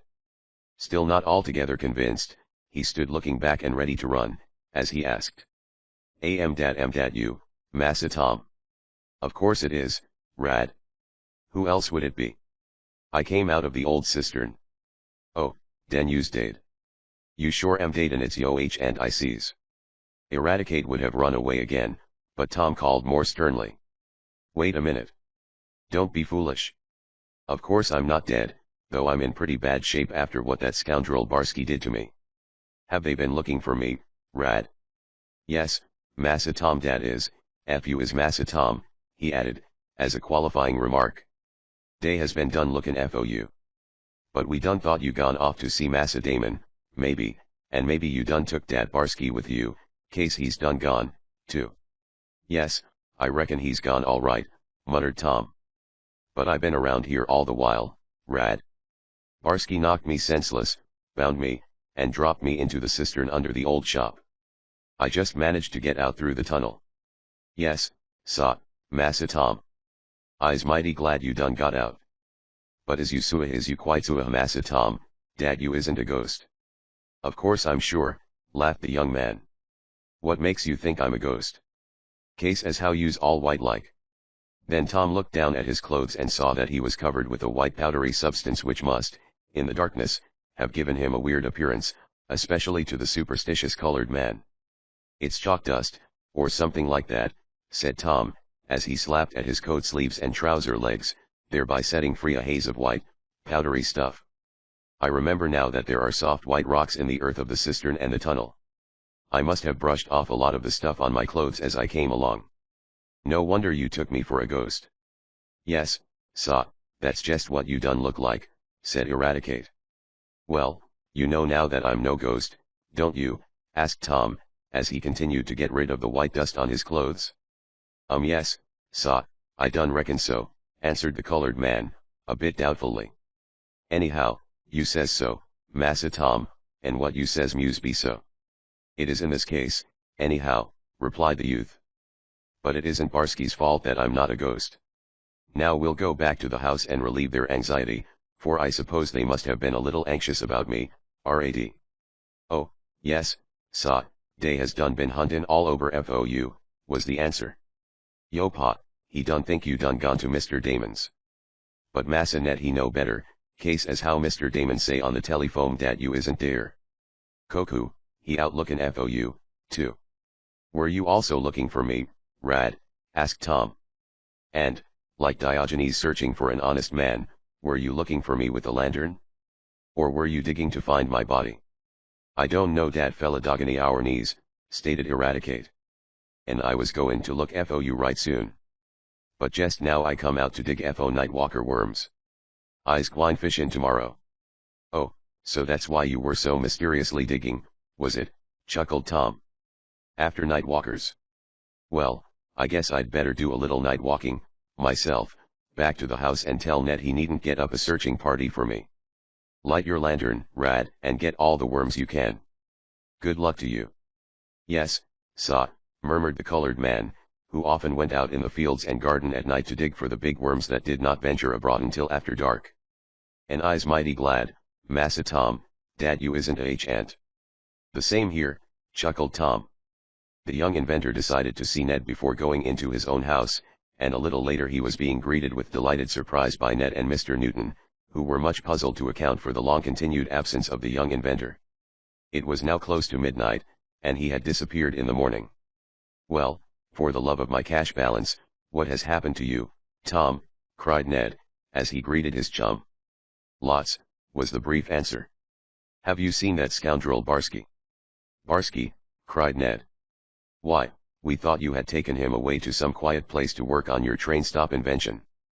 But we've been a bit worried about you for some time, and when, a little while ago, Mr. Damon said you weren't at his place and Mrs. Bagger telephoned that you had not come home, we didn't know what to tell your father. We've been keeping from him the fact that you haven't been seen for a number of hours, and Dad and I were just wondering how much longer we could keep him in ignorance. Well, I'm glad you didn't have to worry him, said Tom. I'm all right now. But we've got to catch the Sparsky. Where's Koku? Out looking for you, I imagine. He seemed to think you might be about the grounds somewhere. I was. In the old cistern. I got out through the tunnel. Tom quickly told all that had occurred up to the time when Eradicate mistook him for a ghost. Whew, whistled Ned. This means something, Tom. Those fellows are getting desperate. I should say so, agreed the young inventor. I don't just see what the game is, but it's a deep one, I'm afraid. I must look at once to my chest of secrets. It was all right when I left the office, Tom, said Mr. Newton. I looked at it the last thing. I'm taking no chances, was the grim reply. I'll just let my father know I've come back. Let him suppose that I have been over to Waterford. Don't tell him what happened. It would do no good and only worry him. Then we'll make some plans for catching this fellow Barsky and those in with him. For he isn't working alone, I'm sure of that. No, I suppose not, returned Ned. But now, Tom, you'd better go home and get some rest. It's nearly midnight. No, Ned. The first thing is to look around the shops and the yards. It's better not to let the trail grow any colder. Tom's right, declared Mr. Newton. And Ned and I will go over with you, lad. Tom Swift looked at the older man and, seeing how white and weary he looked, he protested. But to his protests Ned's father would not listen. Though the strain of the suspense and his shame over the question of his honesty in the matter of the theft of the Liberty bonds, a matter which was by no means cleared up, was telling heavily against him and was depleting his strength, Mr. Newton insisted on accompanying Tom and Ned to the Swift home and the shops. Though Mr. Swift had been given no intimation that there was anything wrong with the continued absence of his son, yet the aged inventor had begun to worry slightly.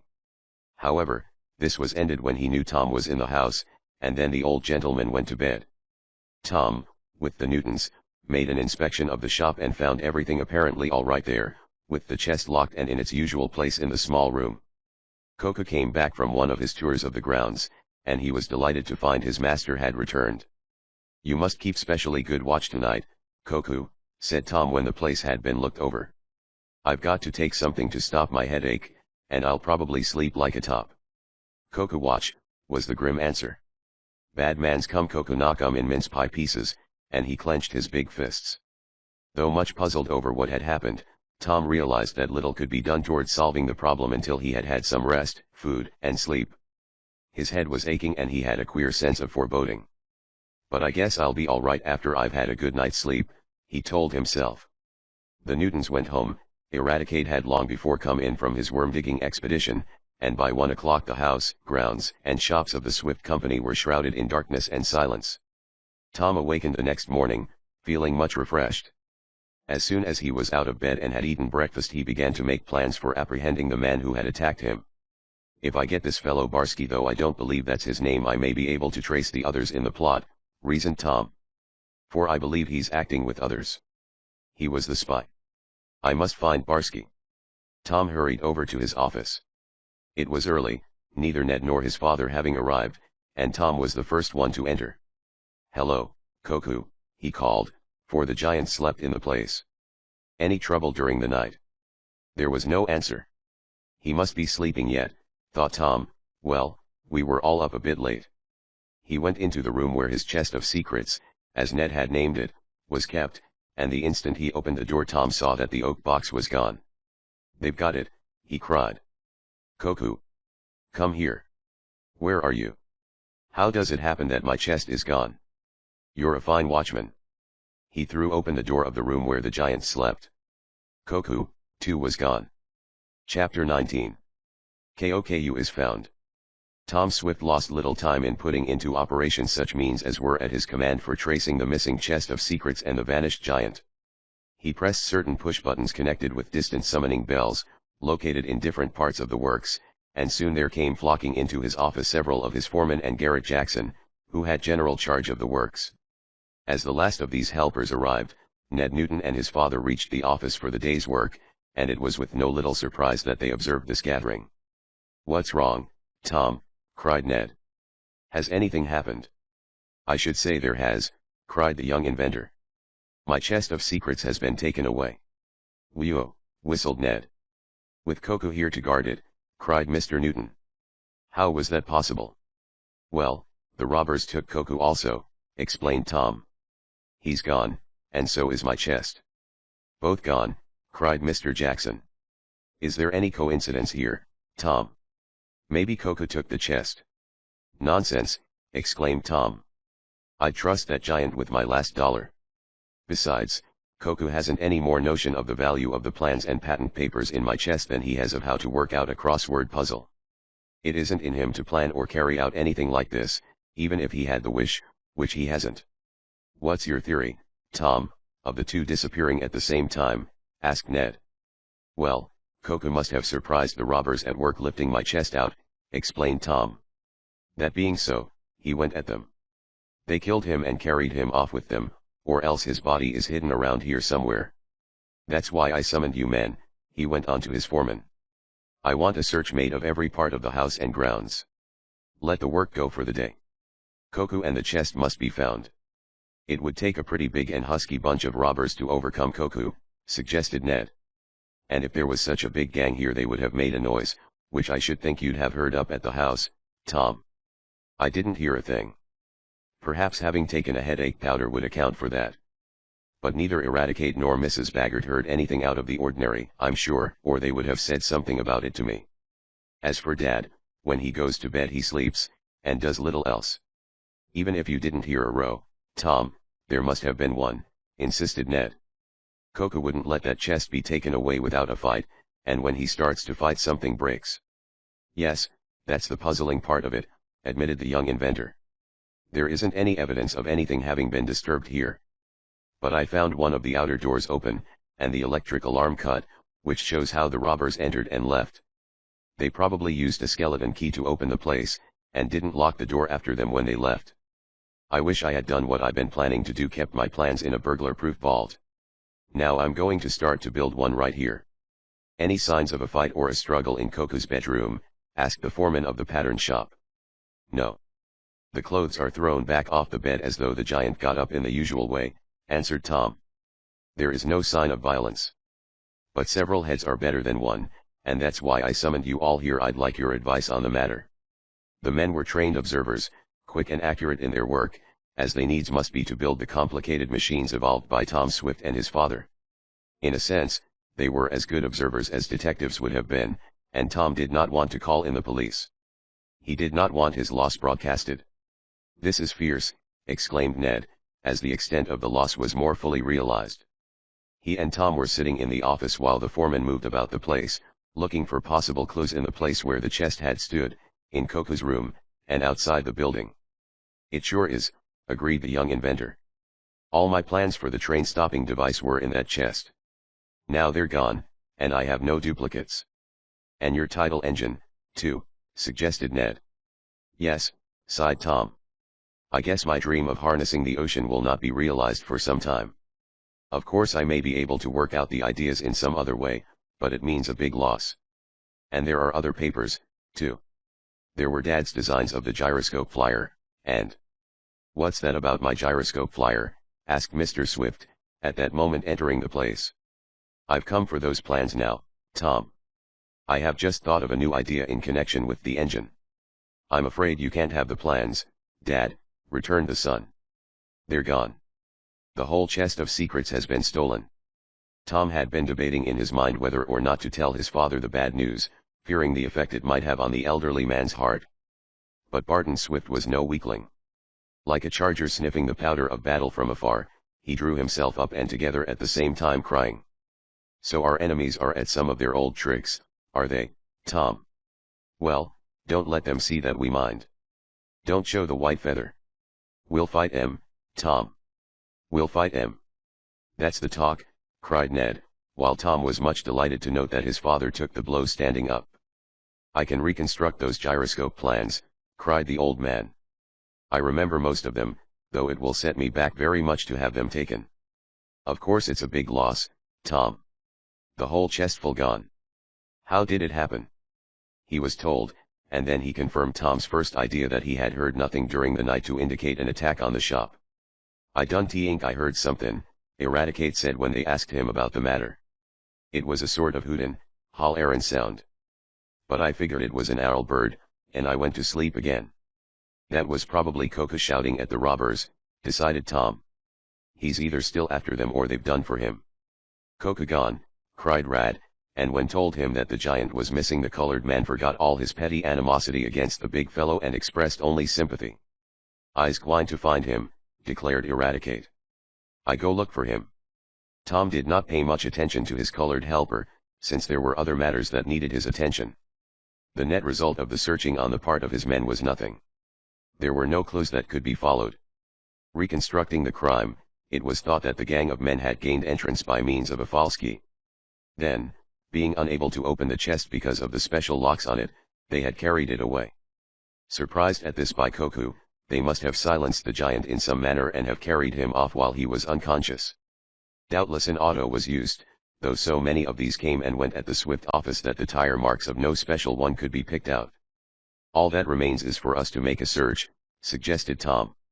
And we have this much to go on, that I suspect my chest was stolen by the same men, or some representing them, whose offer I turned down when Mr. Damon made it on behalf of Mr. Blythe. Then why not have Mr. Damon over here, suggested Mr. Swift. He may be able to give us some clues as to these scoundrels. I'll do it, cried Tom, and he sent an airship for Wakefield Damon at once. Bless my fire insurance policy, Tom Swift, but this is a terrible affair, cried the odd man when he entered the office a little later. I wouldn't have had it happen for $1 million. Bless my checkbook if I would. And it's all my fault. How do you make that out? Asked Tom, with a smile. I was foolish enough to bring you that offer from Mr. Blythe, though I took it in good faith, and never knew he was such a scoundrel. To think of his kidnapping Koku and taking your chest. Blythe didn't do it, exclaimed Tom. Nor did he have anything to do with it. Blythe isn't that kind of a man. I know that from my oil gusher dealings with him. Doubtless he has been deceived by these men as I was deceived by Barsky. And I think if we could get hold of Barsky we'd have the key that would unlock this whole puzzle. Why we sent for you, Mr. Damon, is to ask if you could give us any clues as to the men associated with Blythe. I think I can, was the answer. Oh, Tom Swift, to think that such a thing could happen. Bless my overshoes. It's enough to make a man a misanthrope all the rest of his life. By dint of further questioning, Tom and Ned gleaned certain facts from Mr. Damon, and these were a little later communicated to Mr. Plum, the lawyer, with instructions to set certain confidential investigators at work in distant cities. Do you think, Mr. Plum, that this robbery here had any connection with the theft of the Liberty bonds of which my father is accused? Asked Ned. I don't know, was the answer. It's possible. There's no obvious connection, but I'll check up on the matter and let you know. With this, Tom and Ned had to be content for the time being. After all the information possible had been collected, the foremen went back to their shops and work was resumed. Mr. Swift at once began to redraw his gyroscope plans, and Tom, sick at heart over his big loss, late in the afternoon spoke to Ned about the advisability of going for a ride across country. We might get a trace of Koku or the robbers in that way, Tom said. Good idea, commented Ned. It will be something to be on the move. Nothing is worse than sitting still waiting for news. Come on. As they were about to start in the electric runabout, Eradicate, who had disappeared soon after the discovery of the robbery, came hurrying to the garage. Massa Tom! Massa Tom! Cried the colored man, much excited. I's done found 'im. Found 'em. You mean Koku and my chest of secrets, shouted the young inventor. No, I didn't find a chest, but I found Koku. I found dat big giant. Is he dead? Faltered Tom. No, Massa Tom. Dat giant's off in the woods tied to a tree. I couldn't loose the ropes or I'd a set him free. That's why I came back for you all. But I done found Koku. Chapter XX. Many strange clues. Come on, Rad. Hop in.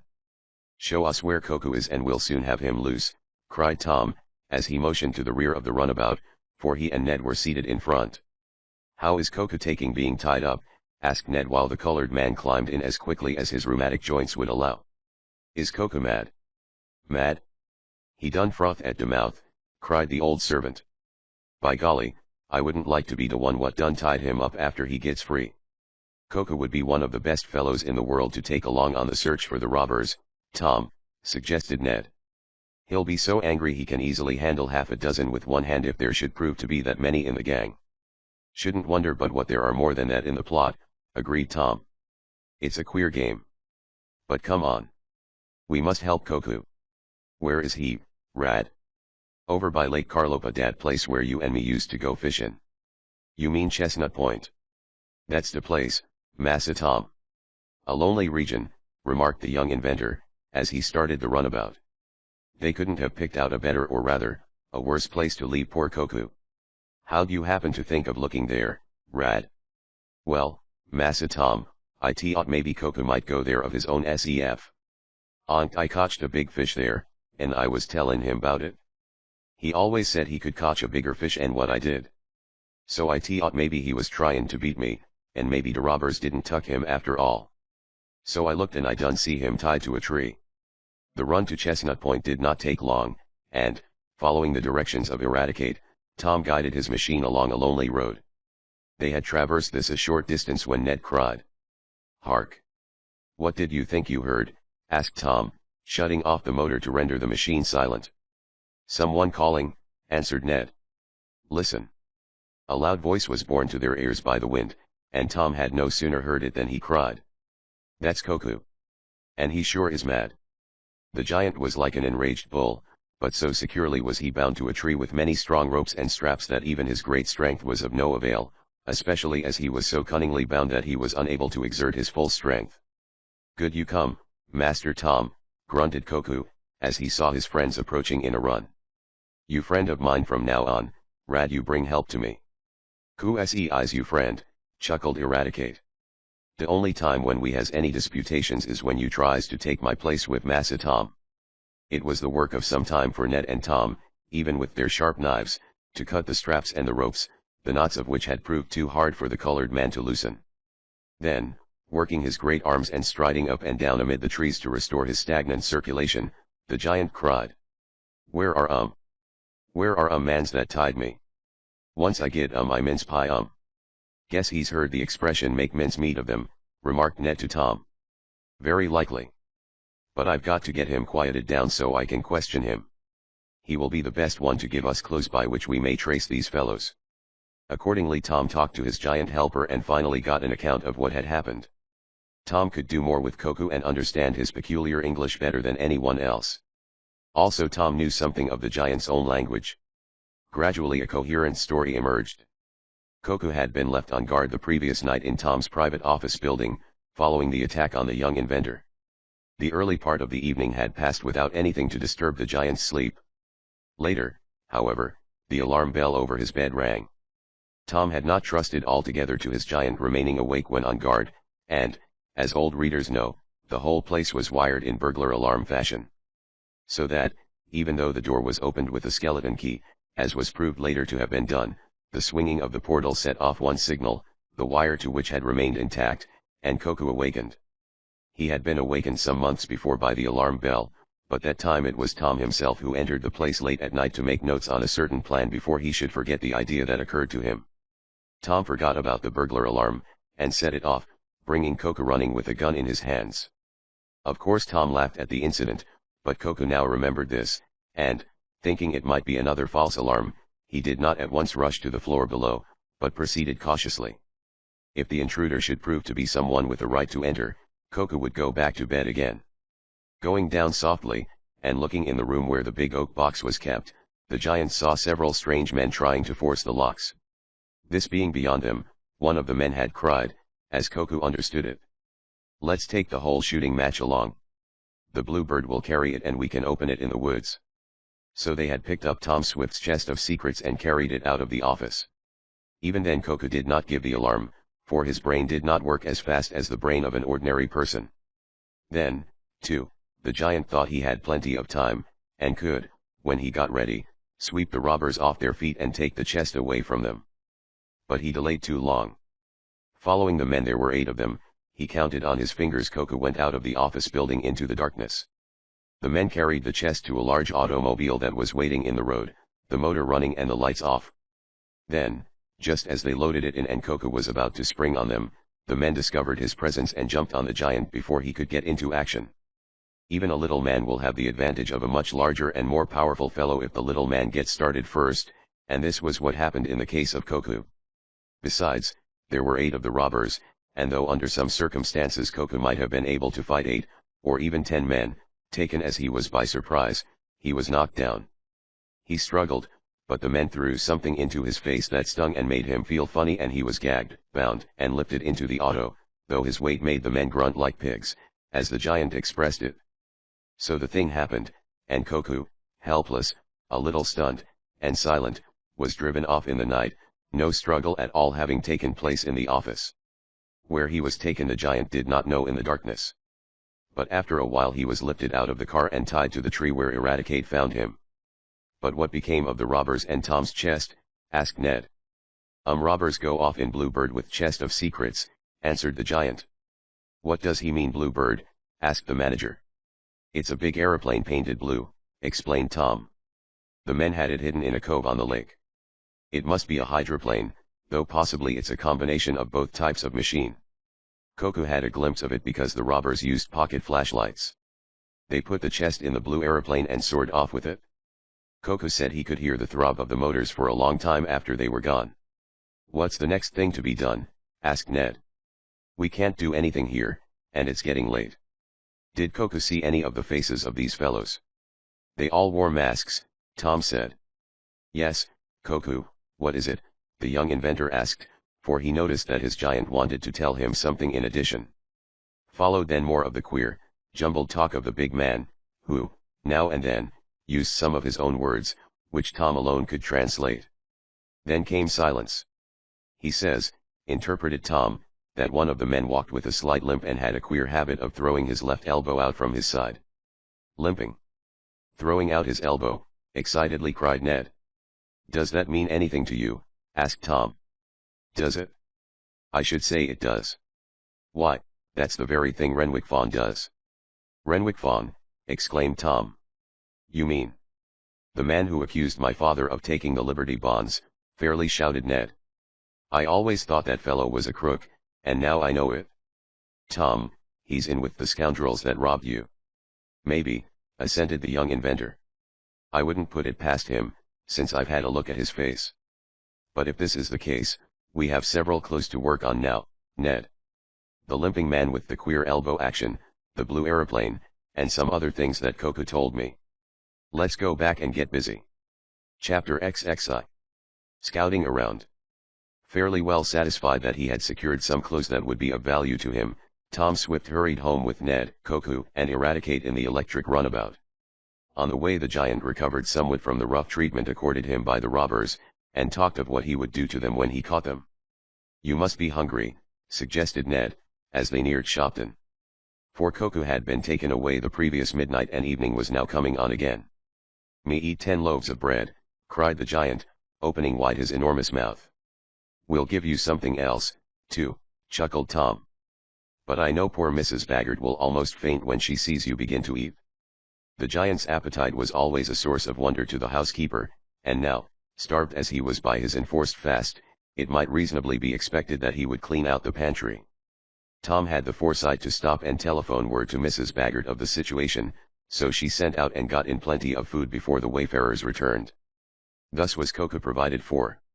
"Well, Ned, let's get together and talk this thing over," suggested Tom to his manager, leaving the giant still eating, long after the others had finished.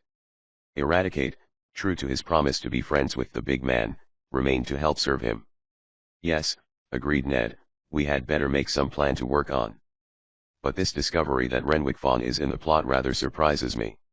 I must see if Mr. Damon knows anything about him in this connection. He may have heard Blythe speak of him." Mr. Damon was communicated with over the telephone, and after several queer blessings announced that, as far as he knew, Fawn was a stranger to Mr. Blythe. "He doesn't know anything of Blodgett either," Tom told Ned, recalling the conversation Mary had overheard in the restaurant. Then we'll have to tackle Fawn on our own account, said Ned. I know where he lives. Shall we go to his house and ask for him? What shall we say to him if he's at home? Tom wanted to know. Ned thought for a moment and replied. We can ask him, for a starter, if he has recovered any of the Liberty bonds he says my father took. Then, after that opening, you can mention the theft of your box and ask if Fawn thinks there is any connection between the two. Then what? Tom inquired. Well, if things turn out the way we expect, I mean if this Fawn has really had a part in the robbery at your place, he'll get confused and maybe give himself away. That's our one hope, that he will give himself away. It's worth trying, decided Tom, after a little consideration. Come on. A little later in the evening the two young men set off in a small gasoline car to call at the home of the suspected man. Ned had had occasion to go there before some time since, months prior to the accusation against Mr. Newton. But it was with some feelings of apprehension and with wonderings as to what they had best say to the man when he saw them that Ned and Tom walked up the steps of the Fawn home. A maid answered the door, and when they said they had called to see Mr. Fawn, she remarked, I think Mr. Fawn is not at home, but Mrs. Fawn is. Please come in and I will tell her you are here. Mrs. Fawn, a small, pale, unimpressive woman, came timidly into the room where the boys waited. You wanted to see my husband, she asked, and Tom jumped at once to the conclusion, in which Ned later joined, that she knew nothing of the man's peculiar activities. Their feeling that he was a brute and a bully toward her was afterward borne out by facts. We have some business to transact with Mr. Fawn, stated Ned. But the maid said he wasn't at home. No, he isn't, answered Mrs. Fawn, and the boys did not doubt her. He has gone to Chicago on business. At least I think it is Chicago, she added. He goes to so many places I sometimes forget. But I know it was out west.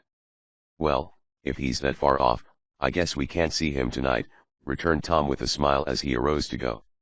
When did he leave town? The day before yesterday, answered Mrs. Fawn. Ned had not given his name, and though Tom had mentioned his, he did not believe Mrs. Fawn knew enough of her husband's business to connect her callers with the bond accusation against Mr. Newton. But the two young men glanced sharply at each other when Mrs. Fawn spoke of her husband having gone to Chicago 2 days previous. If that was the case, he could hardly have been engaged in the theft of Tom's strong box. Do you want to leave any word for Mr. Fawn when he returns? Asked his wife. Thank you, no, answered Tom. It wasn't important. We'll see him when he gets back. When they were outside, Ned asked. Well, what do you think now, Tom? I don't know what to think. Koku is pretty sharp. When he says he saw a thing, you can make up your mind that he did. Of course it's possible there may be two men who limp and throw out their left elbows, you know. It's possible, but not very probable, answered the young manager. I believe Fawn is guilty, but his wife may not, and very likely doesn't, know anything about it. She's a meek little lady. Yes, indeed, agreed Tom. Well, we're stuck for the time being. However, tomorrow is another day. Something may turn up then. Anyhow, even if it doesn't, I'm going to start out. Start out where? Ned wanted to know. To look for that Blue Arrow hydroplane. I'm going to scout around in the Blackbird and see if I can't get on the trail of the fellows who have my chest of secrets. I'd like to go with you. Wouldn't think of taking off without you, old scout, cried Tom. He guided the car down the street and out on a wide avenue, going along at a steady pace and with such an evident object in view that Ned asked, Where are you heading? I thought I'd stop at the Nesters a minute, answered Tom. Then let me out here and I'll take a trolley home, said Ned. Let you out here? What's the idea? Cried Tom. Well, you're going to call on Mary, and... Forget it, laughed Tom, clapping his chum on the back. This is a sort of joint call, and you're coming in. Mary isn't fussy that way, and she always likes to see you. Thanks, murmured Ned. The two young men were no strangers in the Nestor home, Tom especially, and soon the whole family was in conversation. Tom mentioned the fact that he and his chum had just called on Mr. Fawn but found that he had left for the West 2 days before. Left for the West, exclaimed Mr. Nestor. That's queer. Why so? Tom asked. Because I saw him in town yesterday morning. And he couldn't have been going to Chicago. Are you sure?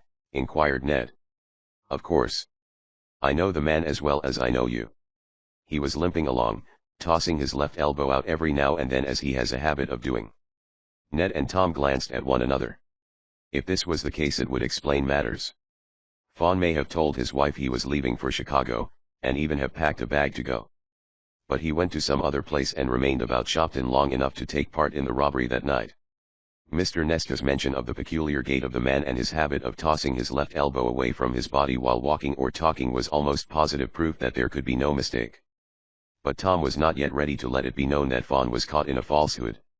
There were many more points to be cleared up before the affair was on the way to be solved. So, passing the matter off as though it did not amount to much, murmuring that possibly he had misunderstood Mrs. Fawn, Tom turned the talk into other channels. The chums left the Nestor home near midnight, Mary expressing her indignation at the loss inflicted on Tom and asking if she could not do something to help. "I'll let you know if you can," Tom told her as he pressed her hands. For a few minutes Tom and Ned rode on in silence, each busy with his thoughts, and then Ned asked, "Well, Tom, what do you make of it?" "You mean about Fawn not going to Chicago at all?" "Yes." "Well, it means he's a trickster surely, but more than that. He's in the plot, of course. And I'm beginning to believe that it's bigger than I thought. Fawn and Barsky both in the same town, both probably working together against Dad and me. It was a sorry day when I let that so-called Russian into my shop." "It surely was," agreed Ned. "But it's too late to think of that now. What is the next move?" "I want to get my hands on Fawn, as well as on the others." "We start scouting tomorrow morning," decided the young inventor. "It oughtn't to be hard to pick up the trail of this blue aeroplane. I had some inquiries made around Lake Carlopa, and she seems to have headed west. That, naturally, would be the best place for the robbers to go, plenty of open places to land, and with widely scattered cities and towns they wouldn't run so much risk of being captured. We'll start scouting in the morning." Accordingly the Blackbird was made ready. This craft was not as small nor as speedy as the Hummer, but she would carry 3, and Tom decided to take Koku along to identify the robbers if possible.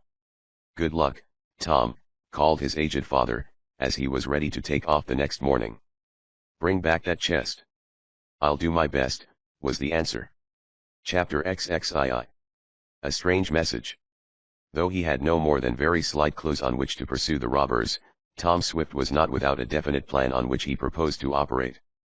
As he had mentioned to Ned, he had obtained information which indicated that the big blue aeroplane, after the robbers had put the chest on board and had left Koku tied to the tree, had departed toward the west. Of course there was no guarantee that it would keep on this course, and absolutely no way of telling how long it would hold it. "But we can stop from time to time," said Tom to Ned, "and make inquiries about the plane. A big blue aeroplane isn't easily hidden from sight." "It sounds like good dope," agreed Ned. Koku was no stranger to aeroplane rides, and he felt perfectly at home in the Blackbird. Indeed, as those of you remember who have read the earlier books of the series, Koku was brought from his home in a strange land by an airship. He rather liked to ride in them. So Tom, Ned, and Koku flew off on their strange quest. Up into the air soared the Blackbird.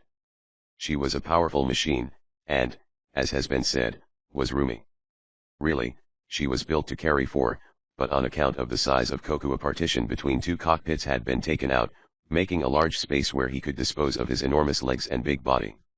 Before starting on the search for his chest of secrets, Tom had caused inquiries to be made about the missing Barsky. But the man seemed to have disappeared completely after leaving Tom in the cistern. Though of course he might have been, and probably was, one of the gang that took the chest and bound Koku, suggested Ned. For several hours the trio of adventurers soared along, not going so high but what they could from time to time make observations of the earth below them through field glasses. For of course it was possible that the blue aeroplane might be on the ground. She also might be soaring along in the air, and Tom and Ned did not neglect to scan the heavens for signs. Once they saw a plane coasting along, and gave chase. But when within good viewing distance they made out that it was one of the government mail carriers, and they turned back on their original course. It was near noon when Ned heard Tom give a sudden exclamation. "See anything?" asked the young manager. "Nothing that gives me any pleasure," replied Tom grimly. "I see a leak in one of the oil pipes and that means we've got to go down and mend it. Lucky I discovered it in time. An aeroplane engine, or for that matter an auto motor, that does not receive copious and continuous lubrication is going to overheat, bind and stop in a surprisingly short time. A look over the side showed Tom that they were flying across fairly open country, and, picking out a broad meadow as a suitable landing place, he, having shut off his motor, headed for it. Koku, half asleep in his enlarged cockpit, sensed that they were going down and asked, "We catch robbers?" "Not yet, Koku," replied Tom, with a grim laugh. "So far they are a couple of tricks ahead of us, but the game has only started." The Blackbird made a perfect landing under Tom's skillful guidance, and when it had come to a stop after a run over the somewhat uneven field, Tom and Ned got out to begin work on repairing the oil pipe. Ned had some knowledge of mechanics, and could at least help his chum. "It isn't as bad as I thought," Tom said, after a careful inspection. "It's just a loose union connection, and not a break. I won't have to solder anything, and I think I have a spare union in the toolbox."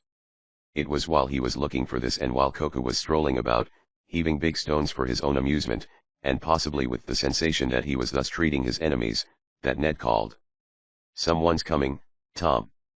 The young inventor, who had found the union connection he was looking for, looked up and saw a farmer approaching across the field. "Maybe he's going to order us off," suggested Ned. "We're trespassers all right. Didn't even ask his leave to drop in on him." "No, we didn't have time," grimly chuckled Tom. "But if he makes a fuss, I guess a few dollars will make him see the light of reason. I've dealt with that kind before." However, the farmer, for such he proved to be, was a friendly person. He smiled at the chums, looked with amazement at Koku, who was lifting a rock that 3 ordinary men could not have handled, and then asked, "Are you having trouble? Can I help you?" "Thank you, very much," responded Tom. "It's only a slight defect, and I'll have it mended in a minute or two." "We thought possibly you were coming to order us off," said Ned, as he got ready to help his chum replace the broken union on the oil feed pipe. "Oh, no," laughed the farmer, who gave his name as Mr. Kimball. "We're getting used to aeroplanes landing here." "You mean the government machines?" asked Tom. "I know this is their route." "Well, a mail plane was forced down in this field last year," said Mr. Kimball. "But I didn't mean that. Only yesterday a big blue machine had to come down about where you are." "A blue machine?" repeated Tom, concealing his excitement. "Regular landing or a crash dive?" asked Ned. "I guess they came down on purpose," said Mr. Kimball. "They landed gently enough, no crash. It seems they ran out of water in their radiator. That's happened to me many a time in my little Ford, so I knew just how they felt about it. I came over and showed them a spring where they could get water. Then they went on again." Ned and Tom looked at each other. They did not want to tell too much of their plans, yet they must make inquiries and get information. Koku was still doing his daily dozen with the big rocks. "How many men were in this blue machine?" asked Tom. "Oh, 4 or 5, I should say. Maybe half a dozen. It was the biggest aeroplane I've ever seen. But then they look a lot bigger on the ground than when they're up in the air." "It must have been a pretty good-sized plane to carry 4 or 5 men, observed Ned. "Did you notice any of the passengers? Did one of them walk with a limp?" "Why, yes, come to think of it, one of them did seem a bit lame," replied Mr. Kimball. "And he had a queer habit of jerking his elbow out like this," and the farmer illustrated. "Was it his right elbow?" asked Tom, emphasizing the word that indicated the dexter hand. "No, let me see now. No, it was his left." "Why? Do you know him?" "Yes," answered Ned, with a queer look at Tom. "We know him. I suppose they're friends of yours, both of you being in the airship business, so to speak," went on Mr. Kimball. Neither of the young men answered that, but Tom, after he had taken off the damaged union coupling, asked, "Did you happen to notice if one of the men had red hair?" The farmer considered for a moment, and then replied, "No, I didn't see anyone like that." This was not surprising, considering that Barsky's hair was so short that its redness could not be noticed until he took off his hat. And very likely he would be wearing a leather helmet in the aeroplane. But Tom and Ned had established the fact that the blue aeroplane containing the robbers had passed this way recently. Tom made a cautious inquiry about the chest, but Mr. Kimball had not noticed that. And, very likely, it was stowed away in the fuselage of the craft, out of sight. "How long did they stay?" asked Ned. "Oh, only long enough to buy some food off me and take on water, then they soared away again. Headed west? Asked Tom. Headed west, answered Mr. Kimball. The farmer remained, an interested observer, while Tom and Ned made the slight repairs needed. When they had finished and were about to go on, Mr. Kimball, with a glance toward the giant, asked, "Is he yours?" "Yes, in a way," replied Tom. "Why?" I only want to say if you ever want to get rid of him I'd like to hire him. What a hired man he'd make. My, the chores he could do without getting tired. He'd be worth 3 ordinary hired men and they're so hard to get now. But I don't suppose you want to let him go." "No," answered Tom, with a laugh and a glance at Koku, who, to amuse himself, was tossing up great rocks and catching them in his bare hands. "Well, I don't know as I blame you," said Mr. Kimball. Having made repairs and gotten some unexpected and valuable information, Tom and Ned called to the giant, took their places in the machine again, and, after Koku had spun the propeller, once more were off.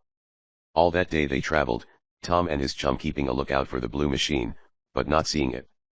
The young inventor had so laid his plans that before it got too dark he descended in a broad field on the outskirts of a big city.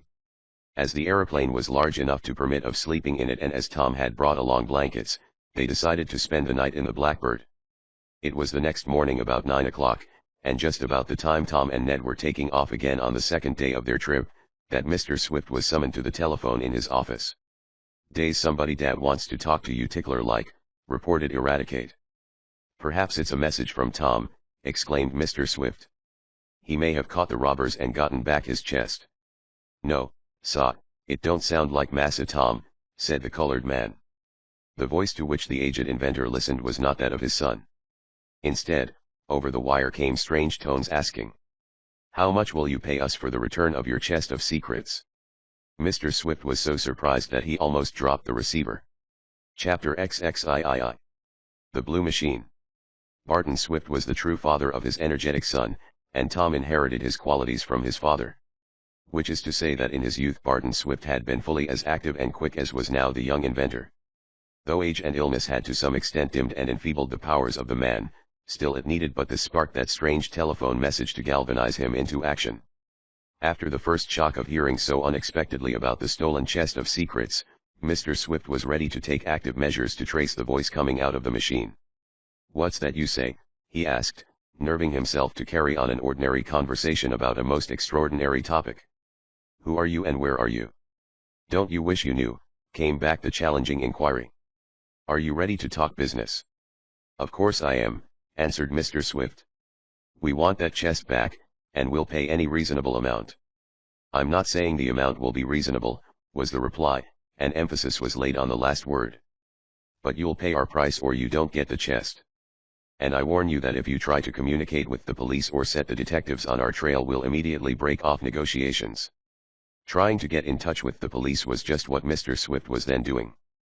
Ned Newton's father had entered the office, and, seeing him, Mr. Swift at once took pencil and paper from his desk, and while he talked in a rather general way with his unseen listener, he jotted down a few words, explaining matters, and suggesting that Mr. Newton go to another telephone to learn from the central operator where the mysterious call was coming from.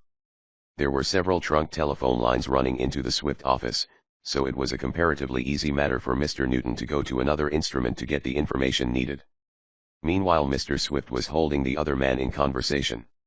Having started Mr. Newton to ferreting out some information, the aged inventor asked, "How much do you want to return the chest, and how can I get in touch with you? If you will take $50,000 in unmarked bills, make a bundle of them and bring them."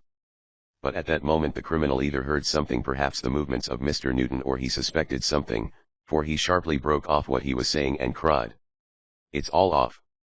You're trying to double-cross me. Now you'll never get your chest back." There was a click which told that the distant receiver was hung up, and then the line went dead. "Wait a minute. Wait just a moment. I want to talk business with you," cried Mr. Swift, rapidly moving the hook of the receiver up and down. But it was too late. Only silence ensued until finally the operator, attracted by the flashing light which resulted when Mr. Swift moved the hook, asked, "Number, please." "I was talking to someone, but I was cut off," said the inventor. "Can you get them back for me? It's important." "What number were you talking to?" the girl asked. "That's just what I want to know," said Tom's father. "I'm sorry, but if you don't know the number I can't ring it for you." Mr. Swift knew only too well that this was the case. It was not the girl's fault, it was the fault of the system, and not so much the fault as the limitation. "If I had only had Tom's photo telephone attachment hitched on here I could have seen who it was I was talking with," lamented Mr. Swift. "How about it, Mr. Newton, did you succeed in getting any information?" he asked, as the latter came away from the second instrument. "The manager said he would try to trace the call for you," was the reply. "But I didn't have much time. Whoever it was got suspicious too quickly." "Yes," agreed the inventor. "He must have heard me giving you the paper and he jumped to the conclusion that there was a second person in the room. Well, we'll have to wait and see what they can do for us in the central telephone office. I wish Tom were here." "I suppose he and Ned are on the trail of the robbers," remarked Mr. Newton. "Yes, but this would be a good clue for them. However, it's too late now. It shows, though, that our chest is still safe. They probably realize that they cannot make as much use of our plans, designs, and patents as they thought at first. It's as if they stole a lot of non-negotiable securities," commented Mr. Newton. "They'll have trouble in disposing of your stuff, and they probably think that they will get more out of it by giving it back to you for a consideration than by peddling the plans about the country. In fact, no reputable manufacturer would deal with the scoundrels." "That's true, Mr. Newton. They are scoundrels. I hope Tom catches them. As soon as he calls up, as he will sooner or later, we must tell him what has happened." But Tom, with Ned and Koku, taking off about that same time for a further search after the mysterious blue machine, had no present intention of calling up his home, though he realized that it would be wise to get in communication with his father before very long. "I want to have something to tell him first," said Tom to Ned. "I want to give him news that we have at least sighted the robbers." Up and onward soared the Blackbird. After the night of rest, though the machine was not the most comfortable bedroom in the world, the travelers were refreshed and ready for what the day might bring forth. They kept on the western trail, ascending at times to great heights, far above the clouds, where they had an unobstructed view of a vast expanse. This they scanned for a sight of the blue machine. But up to noon they had not sighted her. "I think I'll circle a bit," decided Tom, as they ate a hasty lunch on board, Ned steering while Tom munched sandwiches and drank milk they had in a thermos bottle, for they had put food in the machine at the last stopping place. Then Tom managed the machine while Ned ate. As Koku was not capable of operating the Blackbird, he could devote his whole attention to food, and it may be said that he did so. About the middle of the afternoon, following his circling movements which resulted in nothing, Tom asked Ned to take the helm for a while. "I want to get a bit of rest," the young inventor explained. "Sure, give me a chance to distinguish myself," suggested Ned, who liked to handle the craft. Tom made himself as comfortable as possible in his cockpit, and for an hour Ned guided the Blackbird, giving Koku the glasses with which to make observations. The giant had remarkable sight. But even this did not succeed in bringing into view the blue machine. Ned presently saw trouble ahead of him in the shape of ominous black clouds, and, recognizing them as a storm and not caring to trust to his abilities in this emergency, he awakened Tom. "It's only a thunder shower," said the young inventor. "Run through it, Ned." They had often done this, sometimes shooting up above the edge of the storm and getting into clear air higher up, and sometimes skirting the edge of the disturbance.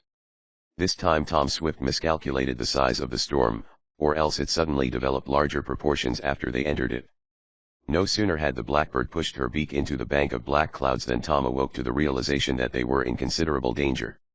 Not only had they rashly entered the area of a thunderstorm, but a hailstorm as well. In another instant the Blackbird was all but overwhelmed by a fierce wind, while big hailstones fell on the wings with such force that one or two of them ripped through the stout fabric. The thunder was like the sound of big guns in the ears of the travelers, while the lightning hissed about them in blinding sheets and jagged forks until it seemed a miracle that they were not struck. "This is awful," cried Ned. "You'd better take the wheel, Tom." Tom thought this himself. He bent his head to the blast and endeavored to ascertain the direction of the storm that he might steer out of it. Koku did not seem at all afraid. In fact, he always liked a storm, for it seemed to give him a chance to pit his strength against the elements. He laughed and shouted and caught up handfuls of hailstones from his cockpit, throwing them over the side. "Stop it," commanded Tom. "We've got trouble enough without that." Sit still. For the giant was moving about so that he endangered the craft, tossed as it was in the furious wind. However, Tom Swift had not managed aeroplanes several years without learning how to handle them in fair weather and foul, and in a short time he took the Blackbird out of the storm and up above the burst of almost tropical fury. "Whew," whistled Tom, when he could relax for a moment. "That was a humdinger." "You said it," echoed Ned. "Do you think we're damaged any?" "Can't tell. It will be best, I think, to make a landing and look ourselves over. It will soon be time to tie up for the night, anyhow, and we might as well go down now." "Let's take a last look for the blue machine," suggested Ned. Carefully he scanned the heavens above them and the earth below them for a sight of the robbers, but saw nothing. Then, having passed far beyond the thunderstorm, they made a descent in a lonely field where they passed the night. It was about 10 o'clock the following morning and they had been underway for about an hour when Tom, using the glasses while Ned ran the Blackbird, suddenly uttered an exclamation. "What is it?" asked his chum eagerly.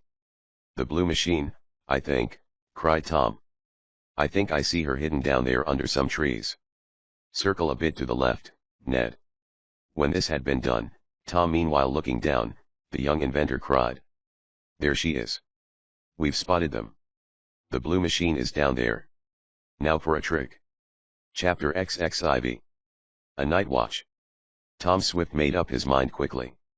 He generally did so in an emergency, and this was one of those times. While he still held the powerful glasses focused on that clump of trees amid the green of which he had spotted that glimpse of blue, he called to Ned. "Put her about 5 points to the south." "The south?" cried Ned. "What's the idea?" "I want to throw those fellows if they're down there, as I think they are off the track," explained Tom. "It's just a trick which may work and may not. They'll either see us or hear our motor down where they are. And if they see us sheer off to the south they may take us for a mail plane.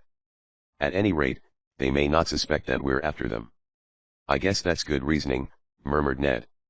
Accordingly, he shifted the steering wheel until the Blackbird did as many of her namesakes do when winter approaches. She headed for the south. "How far on this course?" asked Ned as his chum continued to gaze down through the glasses. "Just far enough to take us out of their sight. Then we'll go down." "Go down?" cried Ned, in some surprise. "Yes. We'll make a landing and then come back by auto. I've got it all planned out. If we try to make a landing near those fellows they'll spot us and light out, taking my chest with them. But if we go down in some spot a few miles off and then come back by auto, we can get pretty close to them before they suspect anything." "More good dope," decided Ned, after thinking it over. "Do you think they're the fellows you want, Tom?" "It's hard to say. That's a blue aeroplane down there, I'm sure. But whether it's the same one the robbers used isn't so sure. However, I'm taking no chances." It did not take long for the Blackbird to put enough distance between her and the place where the blue aeroplane had been sighted to make it safe to descend. Now that he could no longer hold the glasses focused on the clump of trees, Tom put them aside and took charge of his craft. "Do you think you can get back to the same place in an auto?" Ned questioned, as they looked about for a good field in which to land. "I think so," was the answer. "I picked out a few prominent objects by which to plot a return course." This was all that could be done under the circumstances, and a few minutes later, noting a broad and level field below them, Tom began to guide the Blackbird downward. "I hope we meet as good a chap as our farmer friend, Kimball, was," remarked Ned, as they lightly struck the grass-covered earth and taxied across it. "I hope so," echoed Tom. "But we'll buy our way if we have to. It's important to get back as soon as we can to where those fellows are." This landing of the Blackbird attracted more attention than on the occasion when the travelers landed in Mr. Kimball's field. No sooner was the machine at rest, and while Tom, Ned, and Koku were alighting, than a crowd of men, women, boys, and girls began to flock toward it. "Guess they think we're giving an exhibition," laughed Ned. "Shouldn't wonder," agreed Tom. "But the first thing we've got to do is to make sure our machine will be all right if we leave it here. Then we've got to hire a car to get back to the place where those scoundrels are." "A lot of work ahead of us," commented Ned. There was little time to say more, for by this time the advance crowd of the curious ones was at the Blackbird. The boys, especially, would have overrun the craft and climbed up on her in their eagerness, but Tom told Koku to act as a guard. Even the sight of the giant was enough to drive back the most venturesome of the lads, while Koku's actions, in parading around the craft with a big stick he picked up served as a further effective deterrent. Curiosity, too, was about equally divided between Koku and the machine. Among those who came rushing to the field to see why the aeroplane had landed, was the owner of the property. At first he seemed a bit belligerent, and it looked as if he would make trouble. But Tom knew just how to handle his kind. "We want to rent this field for a while, just to store our machine here," said the young inventor in a business-like way. "I'm willing to pay well for the accommodation. And I'd like to engage you or some of your men to act as caretakers while we are away. No one must meddle with this machine." "I'll see to that all right," answered the farmer, who changed his manner when he learned that he was to make money out of the affair. "Now you fellows get away from here," he cried. "This is private property and you can't trespass on it or I'll have the law on you. Move off." "You can't order us off, Jason Stern, unless you've got signs up saying no trespass," declared one man. "I know the law as well as you do." "I'll have the signs up before you can say Jack Robinson," was the answer. He called to a tall, lanky youth, evidently one of his hired men, "You go back to the barn and get that trespass sign I put up in my orchard when apples are ripe. Then you and Ben and Jake stand guard here. Bring my shotgun and a pitchfork or two. We'll see who's boss here." The farmer was evidently no favorite with his neighbors, for there were boos and hisses at this. But on the present occasion Tom Swift was just suited with this sort of man. It ensured his craft being well looked after. And a little later, the crowd having been driven from the field, the hired men went on guard. "Now, where can I hire a good automobile?" asked Tom of the farmer, who had been called Jason Stern. "Do you mean a Tin Lizzie?" asked the man. "We call them pretty good cars around here." "They are good," conceded the young inventor. "But I'm afraid I'll need a bigger one. I've got to take him along," and he pointed to Koku, who was indulging in his favorite pastime of tossing big rocks in the air and catching them, to the no small astonishment of the hired men. "Say, he is a big fellow," exclaimed Mr. Stern. "Well, the best thing you can do is to go to Nathan's garage. Tell him I sent you and he won't gouge you on the price.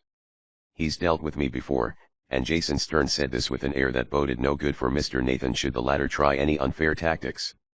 Arranging to have someone on guard over his blackbird night and day until he should return, Tom and his friends set off to the village. They found Nathan's garage and quickly arranged to hire a big touring car, with room in it for Koku.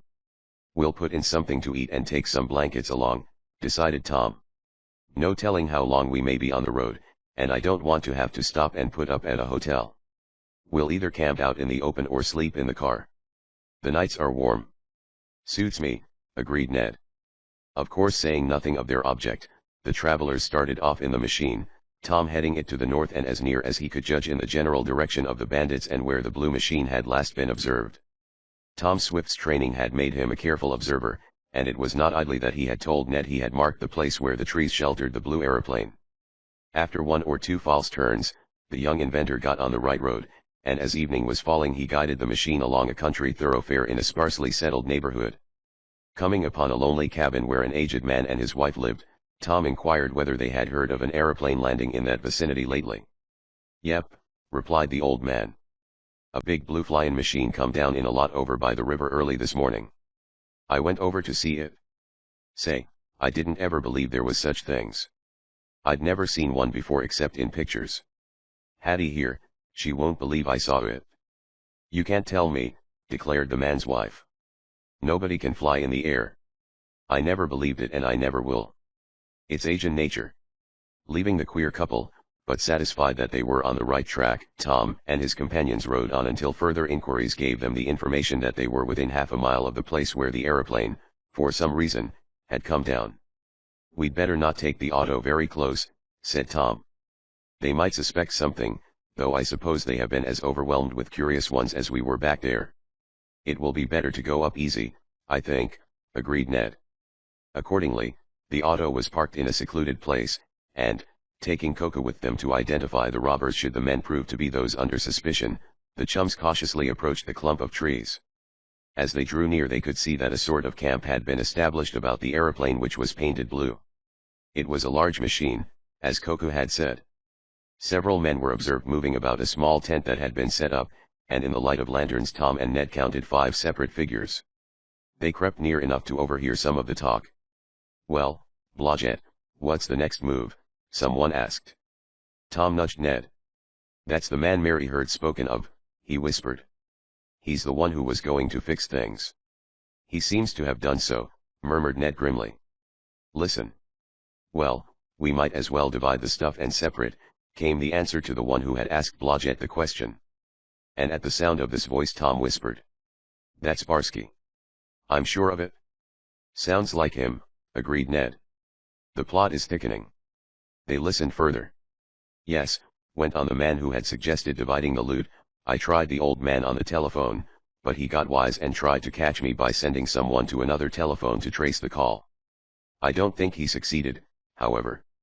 If we could sell him the stuff back we might make more than by separating it. But since he won't deal with us we'll have to do something else." "We want our shares," exclaimed another voice, and at the sound of it Ned started. "What's the matter?" asked Tom. "I should know who that is," was the answer. "The voice is familiar. I'm trying to think where I've heard it before." There was some further talk among the thieves. "What are we going to do, Tom?" asked Ned, after a while. "Stay here on night watch for a while," was the answer. "If we get a chance we'll slip in and take away the chest. I want to get it back before they start dividing the papers. If that happens I may lose some of them forever. Those fellows will likely get careless and not keep guard all night. That will give us the chance we want. Koku can pick up the chest and carry it away for us. We'll stay here and watch for a while."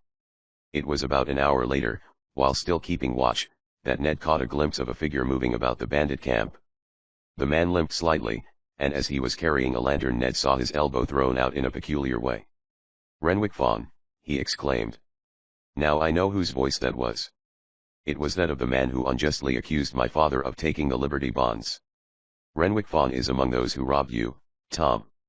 "Whew," whistled the young inventor. "I should say the plot is thickening." Chapter XXV.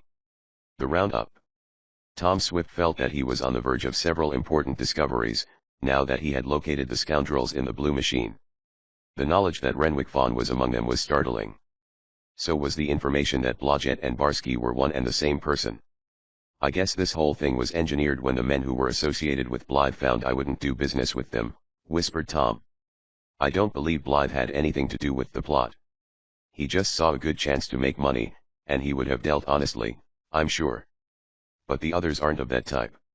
Of course that accusation against my father about the Liberty bonds has nothing to do with the theft of your box, Tom," put in Ned.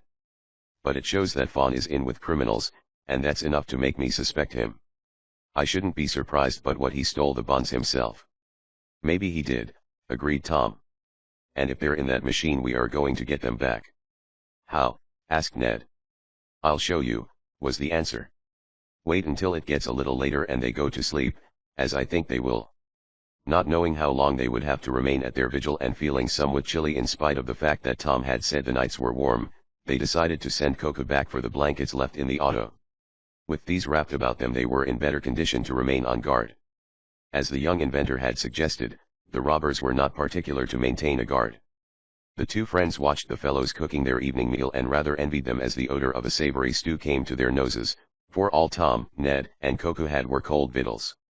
Finally the camp of the robbers grew quiet, though for a time an occasional figure could be seen moving about the tent. At last even this did not occur, and Tom guessed that all were asleep. "I'm going to slip over there and fix things so they can't get away," Tom whispered to Ned. "Once we make sure they can't move the aeroplane and my chest, we can go back and get the police to round them up. You and Koku stay here." "What you do, master?" inquired the giant, in as low a voice as possible, when he saw Tom stealing out of the bushes where they were hiding. "I'm going to put them on the blink, Koku," was the answer. "You kill 'em while I'm sleep?" the giant asked, not understanding Tom's slang. "Let Koku kill." Tie Koku up now, Koku kill." The giant was eager to wreak vengeance on those who had so mistreated him. But Tom said, "Hold yourself in, you bloodthirsty man mountain. There's going to be no killing. Anyway, I want to catch those fellows. Mr. Newton's vindication may depend on getting them alive." Losing interest when he found he could not attack the men with his fists, Koku sank back beside Ned while Tom, as cautious as an Indian, made his way toward the camp of the scoundrels. His object was to disable the aeroplane, rendering it incapable of rising in case the men tried to make a sudden flight. Knowing all about aircraft as he did, it was an easy matter for the young inventor to remove a small portion of the mechanism, one that would probably be the last thing to be missed by the robbers in case they looked for a reason for their machine not taking off. "I'll just take off the distributor," decided Tom. This was a small affair of hard rubber, about as big as one's thumb, and shaped not unlike it. On it were some pieces of metal, and it rotated in the timing case, distributing the electric current to the different spark plugs in the cylinders in proper order for firing them as the gas charge entered. Without its distributor, an aeroplane or a motor car is as helpless as though it had no gas. Slipping around behind a tent and moving so cautiously that he did not disturb the sleeping men, Tom climbed up on the big blue machine. His first thought was to look for his chest of secrets, and he saw it stowed away in the fuselage. He felt a fierce desire to bring Koku there and carry away the box. But he knew this would make a noise and arouse the men. With the help of his giant, Tom knew he could have beaten off the 5, but he wanted to capture them as well as get back his chest, and by crippling the aeroplane he thought this could be brought about. Having made sure that his chest was there, though of the contents he could not be so sure, the young inventor removed the distributor from the motor and slipped back to his friends. "Now, Ned," he told his friend, "it's your turn. Go back to the auto, ride into town and explain matters to the police. Arrange to have them assemble here at dawn and raid the place. Koku and I will remain on guard." "Right-o," whispered Ned, as he made ready to leave. Several hours passed, with Tom and Koku wrapped in their blankets, waiting. The camp of the robbers remained quiet and dark. At last there was a movement near Tom. He started, for he had fallen into a doze and for a moment he thought he was being attacked by the robbers. But Ned's voice whispered in his ear. "I've brought the police. They've surrounded the camp and they'll make the round up as soon as you give the word." "Wait until it gets a bit lighter," decided Tom, for dawn was breaking. "We don't want any of them to get away." "Koku catch 'em," muttered the giant. Ned had done his work well, bringing back the chief of police of Fenwick, the town near which the robbers were camped, and with the chief came a score of men, for no chances were being taken. A signal had been agreed upon, and when it was light enough to see, Tom gave it. There was a concerted rush upon the camp, and the robbers were taken completely by surprise. 2 tried to start the aeroplane, but though the propellers were spun there was no answering roar of the motor, for they were dead with the removal of the distributor which reposed snugly in Tom's pocket. Some of the men showed fight, but the police soon subdued them. Koku rushed up to Renwick Fawn and, catching hold of him, shook him as a dog shakes a rat. The giant then caught Barsky and was about to bang together the heads of the 2 men, and probably would have killed them, when Tom cried for him to stop. "Why stop?" demanded Koku. Tie me up in knots. Now I bust in mince pies." But he was prevailed upon to release the greatly frightened men, who were then handcuffed with the others and put in the police auto. "Well, Barsky, you didn't think I'd get out of the cistern so easily, did you?" asked Tom of the red-haired man. A snarl was the only answer. "Are these yours?" asked the chief of police, as he showed Tom a bundle of Liberty bonds. "We found them in a tin box in the tent." "They're mine," cried Renwick Fawn, throwing out his elbow in the peculiar manner that identified him. "I think they're the ones you accused my father of stealing," said Ned. "Hold on to them, Chief." "I will, young man," was the cool answer. Sullen and defiant, the prisoners were taken to jail. Then with Koku's help Tom's chest of secrets, with the papers, plans and patents intact, as the young inventor ascertained by a quick inspection, was taken to a storage vault in a local bank until it could be removed to Shopton. "I must telephone Dad the good news," Tom said, when the robbers were safely disposed of. And when Tom got into communication with Mr. Swift, the latter expressed his delight and also told of the mysterious message demanding a reward for the return of the box. "I'll pay myself the reward," chuckled Tom. Little remains to be told. As Ned suspected, the Liberty bonds were those stolen from the investment company, and it was proved that Fawn had taken them. Barsky and Blodgett were one and the same, as Tom suspected, and he was one of the prime movers in the plot to steal Tom's secrets. He and others were sent to prison for long terms.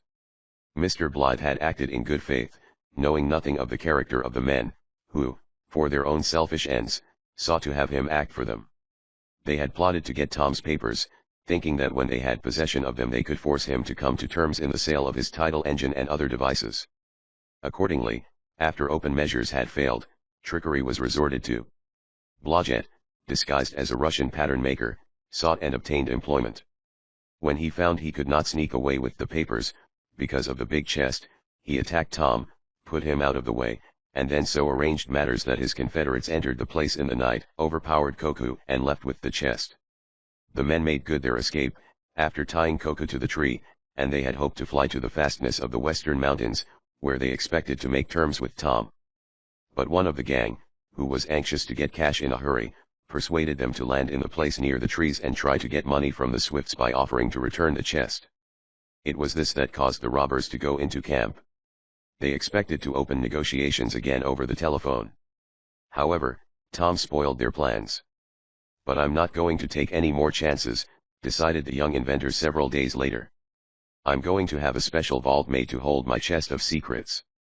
And when you don't have to worry about them, I suppose you'll start and make something new, won't you, Tom?" asked Ned. "Yes, I guess so," was the answer. "But just now I'm going to pay a visit to a friend of mine." And Ned knew without asking just where Tom Swift was going. The end.